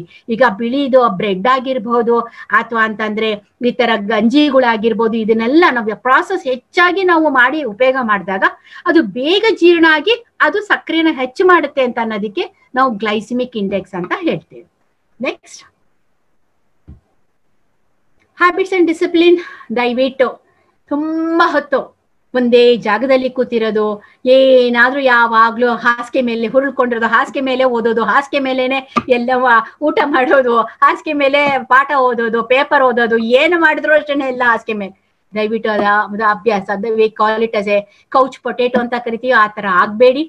Early to rise and 6 hours of good sleep ಖಂಡಿತ ಬೇಕು. ಬಟ್ ಆದ್ರೆ ಆದಷ್ಟು ನೀವು, ಒಬ್ಬೊಬ್ರು ಹೇಳಿದರೆ ನನಗೆ ರಾತ್ರಿ ಹೊತ್ತು ನಿದ್ರೇನೇ ಬರೋದಿಲ್ಲ, ಏನ್ ಮಾಡ್ಬೇಕು ಅಂತ. ಈ ಅರಿಶಿಣದ ಹಾಲು ಅಂತ ಹೇಳಿದ್ನಲ್ಲ, ಅವರು ಡಯಾಬಿಟಿಕ್ ಆಗಿದ್ರು ಸಹಿತ 2 ಡ್ರಾಪ್ ಜೇನುತುಪ್ಪವನ್ನು ಹಾಕೊಂಡು ಅದು 8 ಗಂಟೆ ಒಳಗೆ ಆ ಹಾಲನ್ನ ಕುಡಿದ್ರೆ, ಬಿಸಿ ಬಿಸಿಯಾಗಿ ಕುಡಿದ್ರೆ, ಅದು ಸಹಿತ induces serotonin and also induces sleep ಅಂತ ಹೇಳ್ತೀವಿ. ಸೊ ಹಾಗಾಗಿ ಅದು ಒಂದು ಮಾಡಿ. ಅಥವಾ ಈ ಜಾಕಾಯಿ ಅಂತ ಹೇಳ್ತೀವಿ, ಅಂದ್ರೆ ನಟ್ ಮೇಕ್ ಅಂತ ಹೇಳ್ತೀವಲ್ಲ, ಅದನ್ನ ಚೆನ್ನಾಗಿ ಪೌಡರ್ ಮಾಡಿ 1/4 ಚಮಚ ಅಷ್ಟು ಮಾತ್ರ ಹಾಲಲ್ಲಿ ಮಿಕ್ಸ್ ಮಾಡಿ, ಅದನ್ನು ಅಷ್ಟೇ 2 ಗಂಟೆಗೆ ಮಲ್ಗೋಕ್ ಮುಂಚೆ ಕುಡಿದ್ರೆ this also induces sleep. So ಹಾಗಾಗಿ ಅದು ಒಂದು ಮಾಡ್ಬೋದು. But everybody should get minimum of 6 to 8 hours of sleep. It is always good. ನೀವು ಯಾವಾಗ ಸ್ಲೀಪ್ ಅನ್ನೋದು ಕಡಿಮೆ ಆಗೋಗುತ್ತಾ, ಸ್ಲೀಪ್ ಸಿಕ್ಕದಿಲ್ವೋ, ನಿಮ್ಮಲ್ಲಿ ತುಂಬಾ ಒಂಥರ ಜಡತ್ವ ಅನ್ನೋದು ಇರುತ್ತೆ. ಸೊ ಹಾಗಾಗಿ ಅದನ್ನ ಮಾಡ್ಕೋಬೇಡಿ. ನೆಕ್ಸ್ಟ್, ಮೈಂಡ್ಫುಲ್ ಯೋಗ. ಈಗಂತೂ ಎಲ್ಲರೂ ಹೇಳ್ತಾ ಇದ್ದಾರೆ ಪ್ರಾಣಾಯಾಮ. ನಿಮ್ಮಲ್ಲೇ ಯೋಗ ಟೀಚರ್ ಇದ್ದಾರೆ, ವಿಜಯಲಕ್ಷ್ಮಿ ಅವರು, ಅವ್ರನ್ನ ಕೇಳಿ ತಿಳ್ಕೊಳ್ಳಿ. She is the best judge or she is a good teacher. So ಹಾಗಾಗಿ ಅವ್ರ ಹತ್ರ ಎಷ್ಟು ಸಾಧ್ಯವಾಗುತ್ತೋ ಯೋಗ ಕಲ್ಸ್ಕೊಂಡು ಸೂರ್ಯ ನಮಸ್ಕಾರ ಮಾಡೋದಾಗ್ಲಿ, ಬ್ರೀದಿಂಗ್ ಪ್ರಾಣಾಯಾಮ ಆಗಲಿ, ಅನುಲೋಮ ವಿಲೋಮ ಮಾಡೋದಾಗ್ಲಿ, ಮತ್ತೆ ಬ್ರೀದಿಂಗ್ ಅಂತ ಅನ್ನೋದೇ ಇವಾಗ ಪ್ರೋನ್ ಪೊಸಿಷನ್ ಅಲ್ಲಿ ಬ್ರೀದಿಂಗ್ ಮಾಡೋದು ತುಂಬಾ ಮುಖ್ಯ ಅಂತ ಹೇಳ್ತೀವಿ. ಅಂತಂದ್ರೆ ಮಕ್ಕಳೇ ಮಲಗಿ ಒಂದು ದಿಂಬನ್ನ ಚೆಸ್ಟ್ ಕೆಳಗಡೆಗೆ ಒಂದು ದಿಂಬು, ಕಾಲು ಕೆಳಗಡೆಗೆ ಒಂದು ದಿಂಬು ಹಾಕಿ ಉಸಿರು ಡೀಪ್ ಬ್ರೀದಿಂಗ್ ಮಾಡೋದು ತುಂಬಾ ತುಂಬಾ ಅನುಕೂಲ ಆಗುತ್ತೆ. ನೀವು ಈ ಕೂತ್ಕೊಂಡಾರು ಸರಿ, ಮಲ್ಕೊಂಡಾಗಾದ್ರು ಸರಿ, ನಾಲ್ಗೆನ ಹೊರಗೆ ಚಾಚಿ ಸೌಂಡ್ ಮಾಡ್ತಾ ಅಂತ ಮಾಡೋದಾಗ್ಲಿ, ನಾಲ್ಗೆನ ಒಳಗೆ ಎಳ್ಕೊಂಡು ಅಂತ ಸೌಂಡ್ ಮಾಡಿ ನೀವು ಡೀಪ್ ಬ್ರೀದಿಂಗ್ ಮಾಡೋದ್ರಿಂದ ಇದು ಸಹಿತ ನಿಮ್ಮ ಲಂಗ್ ಕೆಪಾಸಿಟಿಯನ್ನ ಇನ್ಕ್ರೀಸ್ ಮಾಡುತ್ತೆ. One should not undergo anxiety or depression. ದಯವಿಟ್ಟು ಈ ಭಯ ಏನೇ ಇದ್ರೂ ಸಹಿತ ಅದನ್ನ ತಲೆಗೆ ಹಾಕೊಳ್ಬೇಡಿ. ನಿಮ್ಮ will power always works. You say I will come out of it, I will never get it, I am strong enough ಅಂತ ಅನ್ನೋದನ್ನ ನೀವು ಯಾವತ್ತು ಎಷ್ಟು ಸತಿ ಹೇಳ್ಕೊಳ್ತೀರಾ, ನಿಮಗೆ ಅದು ಇದಾಗುತ್ತೆ. 11:30 ಸಾರಿ, 1 hour ಮೇಲ್ ತಗೊಂಡ್ಬಿಟ್ಟೆ. ಇನ್ನು ಸ್ವಲ್ಪನೇ 2-3 ಸ್ಲೈಡ್ಸ್ ಅಷ್ಟೇ. ಓಕೆ, ಈಗ ನಾನು ಹೇಳ್ತಾ ಇದ್ದೆ ಯಾವ ರೀತಿಯಾದ ಫುಡ್ಸು. ಇದೊಂದು ಸಣ್ಣದಾಗಿ ಮತ್ತೊಂದ್ಸತಿ ಹೇಳಕ್ಕೆ ನಿಮ್ಗೆ ರಿಮೈಂಡರು. ಸಿಟ್ರಸ್ ಫ್ರೂಟ್ಸ್ ಅಂದ್ರೆ ಯಾವ್ದ್ಯಾವ್ದು, ಆರೆಂಜ್ ಆಗಿರ್ಬೋದು, ಲೆಮನ್ ಆಗಿರ್ಬೋದು, ಹಿಂದೆ ಹೋಗಿ, ಲೆಮನ್ ಆಗಿರ್ಬೋದು, ಆಮ್ಲ that is the one of the best one. ಅದು ಮುರಬ್ಬ ಆಗಿರ್ಬೋದು, ಅಥವಾ ಅಂತಂದ್ರೆ ಅದಕ್ಕೆ ಉಪ್ಪು ಹಾಕಿಟ್ಟು ಅದರಲ್ಲಿ ಉಪಯೋಗ ಮಾಡ್ಬೋದು, ಅಥವಾ ತುರಿದ್ಬಿಟ್ಟು ಒಗ್ಗರಣೆ ಹಾಕಿ ಮೊದಲನೇ ಒಂದು ತುತ್ತು ಅದರಲ್ಲಿ ಅನ್ನ ಕಲ್ಸ್ಕೊಂಡು ತಿನ್ನೋದಾಗ್ಲಿ, ಅಥವಾ ಹಾಗೆ ಅದನ್ನು ಮಾಡೋದು, ಅಥವಾ ಅದ್ರ ಆಮ್ಲ ಜ್ಯೂಸ್, ಯಾವುದೇ ಜ್ಯೂಸ್ ಮಾಡ್ಬೇಕಾದ್ರೆ ಆಮ್ಲನ ಚಾಪ್ ಮಾಡಿ ಅದಕ್ಕೆ ಜ್ಯೂಸ್ಗೆ ಹಾಕಿ ಅದನ್ನಲ್ಲಿ ಜ್ಯೂಸ್ ಮಾಡೋದಾಗ್ಲಿ, ಅದು vitamin C triggers the immunity and battle infection. So ಹಾಗಾಗಿ citrus fruits. Next garlic. Sulphur compound allicin in the garlic exhibits the potent immune boosting properties and keeps disease at bay. ಅಂದ್ರೆ ನಿಮ್ಮನ್ನ ಯಾವುದೇ ರೋಗದಿಂದ ಹೊದ್ದಾಡಕ್ಕೆ ಬಿಡೋದಿಲ್ಲ ಅಂತ. Ginger ಅಷ್ಟೇನೆ, packed with a gingerol. Ginger lessens the inflammation, heal a sore throat and combat inflammatory diseases. ಇದು ಹೇಳ್ದೆ ಇಲ್ಲಿ, heals the sore throat ಅಂದ್ರೆ ಗಂಟ್ಲು ನಾವೇ, ಗಂಟ್ಲು ಕೆರೆತ, ಗಂಟ್ಲಲ್ಲಿ ಊತ ಆಗಿರೋದನ್ನ ಇದು ಕಡಿಮೆ ಮಾಡಿ. ಇದನ್ನ ಹೆಚ್ಚಾಗಿ ಉಪಯೋಗಿಸಿದ್ರೆ ಅಡ್ವರ್ಸ್ ಎಫೆಕ್ಟ್ಸ್ ಆಯ್ತಾ ಆಗುತ್ತೆ. ಸಾರಿ. Next yoghurt. ಹುಳಿಯಾದದ್ದೆಲ್ಲ, ಅಂದ್ರೆ ಇವತ್ತು ಹಾಕಿದ್ದು ನಾಳೆಗೆ ಉಪಯೋಗ ಮಾಡುವಂಗೆ, ಅಥವಾ ಬೆಳಿಗ್ಗೆ ಹಾಕಿದ್ದು ರಾತ್ರಿಗೆ ಉಪಯೋಗ ಮಾಡುವಂತಹ yogurt. Because this is filled with lactobacilli bacteria proven to trigger the immune system and boost the natural defense mechanism. So ಹಾಗಾಗಿ ಯೋಗರ್ಟ್ ಇಸ್ ವೆರಿ ಗುಡ್. ಈಗ ಯೋಗರ್ಟ್ ಅಂದ್ರೆ ಕರ್ಡ್ಸ್ ಅಷ್ಟೇನೆ, ಇದೇನು ಅದು ವೆಸ್ಟರ್ನರ್ಸ್ ಯೂಸ್ ಮಾಡೋದ್ರಿಂದ ಯೋಗರ್ಟ್ ಅಂತಂದ್ರೆ, ನಮ್ಮಲ್ಲಿ ನಾವು ಇದು ಮೊಸರು, ಅಥವಾ ಈ ಮೊಸರು ಅಂದ್ರೆ ಈಗ ಏನಾಗಿದೆ, ಯೋಗರ್ಟು, ಸ್ವೀಟನ್ಡ್ ಯೋಗರ್ಟು, ಫ್ರೂಟ್ ಬೇಸ್ಡ್ ಯೋಗರ್ಟು, ಇದಕ್ಕೆ ನೀವೇ ಹಣ್ಣು ಬೆರೆಸ್ಕೊಂಡು ತಿನ್ನಿ, ತೊಂದರೆ ಇಲ್ಲ. ಬಟ್ ಆದ್ರೆ ಯಾವುದೇ ಎಷ್ಟೇ ಆದ್ರೂ, ಲೋ ಶುಗರ್ ಆಗಿರ್ಲಿ, ಲೋ ಫ್ಯಾಟ್ ಅನ್ನೋದಾಗಿರ್ಲಿ, ಯಾವುದೇ ಆಗಿದ್ರು ಅದರಲ್ಲಿ ಹೆಚ್ಚಿನ ಅಂಶ ಸಕ್ಕರೆಯನ್ನು ನಾವು ನೋಡ್ತೀವಿ. ಅದು ಫ್ರೂಟ್ ಕ್ಯೂಬ್ಸ್ ಹಾರ್ಡ್ಲಿ ಒಂದ್ 2-3 ಸಿಕ್ಕತ್ತೆ. ಅದ್ರ ಬದಲು ನೀವೇ ಹಣ್ಣು ನಿಮ್ಗೆ ಯಾವ್ದು ಇಷ್ಟ ಆಗುತ್ತೋ ಅದನ್ನ ಹಾಕೊಂಡು ಉಪಯೋಗ ಮಾಡ್ಕೊಳ್ಳಿ. Spinach, high on vitamin C, E, beta carotene. Spinach optimizes the disease battling properties of the immune system. So ಹಾಗಾಗಿ ಇದು ತುಂಬಾ ಒಳ್ಳೇದು. ಇದೇ ಪ್ರಾಪರ್ಟಿ ಈವನ್ ಸಿಹಿ ಗೆಣಸಲ್ಲೂ ಇರುತ್ತೆ, ಅದನ್ನು ಉಪಯೋಗ ಮಾಡ್ಕೊಳ್ಳಿ. It is also rich in beta carotene. So it is very precursor of vitamin A, vitamin C, ಆಮೇಲೆ ಫೈಬರ್ ಅಂಶ ಹೆಚ್ಚಾಗಿರುತ್ತೆ. ಸೊ ಅದನ್ನು ಉಪಯೋಗ ಮಾಡಿ. Next side. ಅಂದ್ರೆ ಬ್ರಾಕೊಲಿ ಇದೆಲ್ಲ ಬಗ್ಗೆ ಹೇಳಿದೀನಿ. ಇದೇ ಸ್ಯಾಲ್ಮನ್ ಅಂತ ಹೇಳ್ತೀವಿ, ಅದು ಫಿಶ್. ಆಮೇಲಿಂದ ಬೆರೀಸ್ ತುಂಬಾ ಒಳ್ಳೇದು, ತುಂಬಾ ಅಂದ್ರೆ ತುಂಬಾ. ಈವನ್ ಡಯಾಬಿಟಿಕ್ಸ್ ಅವರು ತಿನ್ಬೋದು. ಬ್ಲಾಕ್ ಬೆರಿ ಆಗಿರ್ಬೋದು, ರೆಡ್ ಬೆರಿ ಆಗಿರ್ಬೋದು, ರಾಸ್ಬೆರಿ ಆಗಿರ್ಬೋದು, ಸ್ಟ್ರಾಬೆರಿ ಆಗಿರ್ಬೋದು. ಈವನ್ ಯಾರಿಗಾದರೂ urinary tract infection, usually for the diabetics they have repeated episodes of urinary tract infection ಇದ್ರೆ ಕ್ರಾನ್ಬೆರಿ ಅಂತ ಬರುತ್ತೆ. ಅದು ಒಂದು ಹಣ್ಣು, ಆದ್ರೆ ಅದು ಸಕ್ಕರೆ ನೀರಲ್ಲಿ ಅದು ಡ್ರೈ ಆಗಿರ್ಬೋದು. ಹಾಗೆ ಡ್ರೈ ಆಗಿರೋ ಫ್ರೂಟ್ ಸಿಗುತ್ತೆ, ಅಥವಾ sometimes you get it even the natural fruit also, but it is very expensive. So ಹಾಗಾಗಿ ಈಗ ಡ್ರೈ ಇದು ಕ್ರಾನ್ಬೆರಿ ಸಿಕ್ಕಿದ್ರೆ ಅದನ್ನ ಒಂದು 10 ತಿನ್ನೋದಾಗ್ಲಿ, 10 ನೆನೆಸ್ಬಿಟ್ಟು ಬೆಳಗ್ಗೆ ಎದ್ದ ತಕ್ಷಣ ಅದು ಅಗದು ಅದನ್ನ ಕುಡಿಯೋದಾಗ್ಲಿ, ಅಥವಾ ಅನ್ಸ್ವೀಟನ್ ಕ್ರಾನ್ಬೆರಿ ಜ್ಯೂಸ್ ಅಂತ ಬರುತ್ತೆ, ಅದನ್ನ ತಗೊಳ್ಳೋದ್ರಿಂದ ಆ repeated episodes of urinary tract infection ಅದು ತಡೆಯುತ್ತೆ. ಸೊ ಹಾಗಾಗಿ ಇದು ಏನ್ ಮಾಡುತ್ತೆ ಅಂದ್ರೆ, ಅಲ್ಲಿ ಬ್ಯಾಕ್ಟೀರಿಯಾ ಮೂತ್ರನಾಳದಲ್ಲಿ ಅಡಿಹೇರ್ ಆಗದೆ ಇರಂಗ್ ಮಾಡಿ ಅದನ್ನ ವಾಶ್ ಔಟ್ ಮಾಡುತ್ತೆ. ಸೊ ಹಾಗಾಗಿ that is very good. Along with that barley ನೀರು ಕುಡಿದ್ರೆ ಅದು ವಾಶ್ ಔಟ್ ಆಗುತ್ತೆ. So that will B one added advantage. ನಾನು ಇದನ್ನೆಲ್ಲ ಬಗ್ಗೆ ಹೇಳಿದೀನಿ. ಸೀಡ್ಸು, ಸನ್ಫ್ಲವರ್ ಸೀಡ್ಸ್ ಆಗಿರ್ಬೋದು, ಬಾದಾಮಿ ಆಗಿರ್ಬೋದು, ಅಥವಾ ಮೆಲಾನ್ ಸೀಡ್ಸು, ಇದನ್ನೆಲ್ಲ, ಅಥವಾ ರೋಸ್ಮೇರಿ. ಈ ರೋಸ್ಮೇರಿ ಅನ್ನೋದು ಒಂದು ರೀತಿಯಾದ ಇಟಾಲಿಯನ್ ಹರ್ಬ್. ಇದನ್ನು ಸಹಿತ ಸ್ವಲ್ಪ ಹಾಕಿದ್ರೆ ಅದು ಘಮ, ಫ್ಲೇವರು ಇದನ್ನೆಲ್ಲ ಇನ್ಕ್ರೀಸ್ ಮಾಡುತ್ತೆ. ಅದನ್ನ ಮಾಡ್ಬೋದು. ಶುಂಠಿ ಅಂದ್ರೆ ರೂಟು, ಅದನ್ನು ಬೇಕಾದ್ರೆ ಉಪಯೋಗ ಮಾಡ್ಬೋದು. ಮಶ್ರೂಮ್ ಮಾಡಿ, ಇದ್ರಲ್ಲಿ ನಾನು ಅದೇ ಹೇಳಿದೀನಿ ಇಲ್ಲಿ. ಸಿಹಿ ಗೆಣಸನ್ನ ಉಪಯೋಗ ಮಾಡ್ಬೋದು. ಕಿವಿ, ಪಪಾಯದ ಅಂಶನೂ ಹೇಳಿದೀನಿ. Kiwi is also rich in vitamin C. You can use it. Okay, next slide please. ಇಲ್ಲಿ ಅಗೇನ್ ನಾನು ಮತ್ತೆ ಲಿಟಲ್ ಬಿಟ್ ಆಫ್ ಎಕ್ಸ್ಪ್ಲನೇಷನ್ ಇದೆ. ಜಿಂಕ್ ಏನೋ ಯಾತ್ರಲ್ಲಿ ಸಿಗುತ್ತೆ, lean meats, seafoods, milk, whole grains, beans, seeds, nuts, which is important for wound healing, that is a very good one. Broccoli ಆಗಿರ್ಬೋದು, vitamin C rich foods ಇದು. ಕ್ಯಾಂಟಿಲೋಪು ಅಂತಂದ್ರೆ ಈಗ ನಮಗೆ ಕರ್ಬೂಜ ಬರ್ತಾರ, ಇದು ಫಾರಿನ್ ಕಂಟ್ರೀಸ್ ಅಲ್ಲಿ ಒಂಥರ ಬಿಳಿ ಕಲರ್ ಅಥವಾ ಹಸಿರು ಕಲರ್ ಬರುತ್ತೆ, ಅದನ್ನ ಕ್ಯಾಂಟಿಲೋಪ್ ಅಂತಾರೆ. ಕೇಲ್ ಅಂದ್ರೆ ಅದು ಒಂದು ರೀತಿಯಾದ ಸೊಪ್ಪು. Orange, strawberries, tomato, Goa and lychee, ಇದನ್ನೆಲ್ಲ protects cells from oxidative stress and a product of infection or chronic inflammation. So hagagi that is the property of the vitamin C. Iron, lentils ಆಗಿರ್ಬೋದು, ಮೊಳಕೆ ಬಂದಂತಹ ಕಾಳುಗಳು, spinach, tofu, white beans, aids in non specific immunity, the body first line of defence ಇಲ್ಲಿ. So vitamin B, nuts, seeds, wheat germ. ಅಂದ್ರೆ ಈಗ ಇಲ್ಲಿಗೆ ಎಷ್ಟೋ ಜನ ಗೋಧಿಯನ್ನ ಬೆಳೆಸ್ಬಿಟ್ಟು ಅದೊಂದ್ರದ್ದು ರಸ ತಗೊಳ್ತಾರೆ. That is also very good. Green leafy vegetables, avocado ಅಂತಂದ್ರೆ ಅದೇ ಬೆಣ್ಣೆಹಣ್ಣು ಅಂತ ಹೇಳ್ತಾರಲ್ಲ, ಬಟರ್ ಫ್ರೂಟು, ಅದು shrimp. Cells protect the cells from the oxidative stress. Vitamin A, ಒಂದು ಚೂರು ಈ ಸ್ಲೈಡ್ ನ ಈ ಕಡೆ ಸೈಡ್ ಮೂವ್ ಮಾಡ್ತೀರಾ? That is actually vitamin A as well as the, ಸ್ವಲ್ಪ ನಿಮ್ಮ ಇದನ್ನ ಮಾಡ್ಕೊಂಡ್ರೆ ಅಥವಾ ನಂದನೆ ಹೀಗೆ ಇದನ್ನ ಮೇಲ್ ಮಾಡಿದ್ರು ಆಗುತ್ತೆ. Yes, that is good enough. Vitamin E, ಅದು ವೈಟಮಿನ್ ಎ. ಈಗ ಸ್ವೀಟ್ ಪೊಟೆಟೋದಲ್ಲೂ ಅಷ್ಟೇನೆ vitamin A rich. Beta carotene ಅಂತ ಹೇಳಿದ್ನಲ್ಲ, that's a precursor of the vitamin A. Carrot, red bell pepper, spinach, black eye peas and mango, ಇದೆಲ್ಲ helps regulate our immune responses.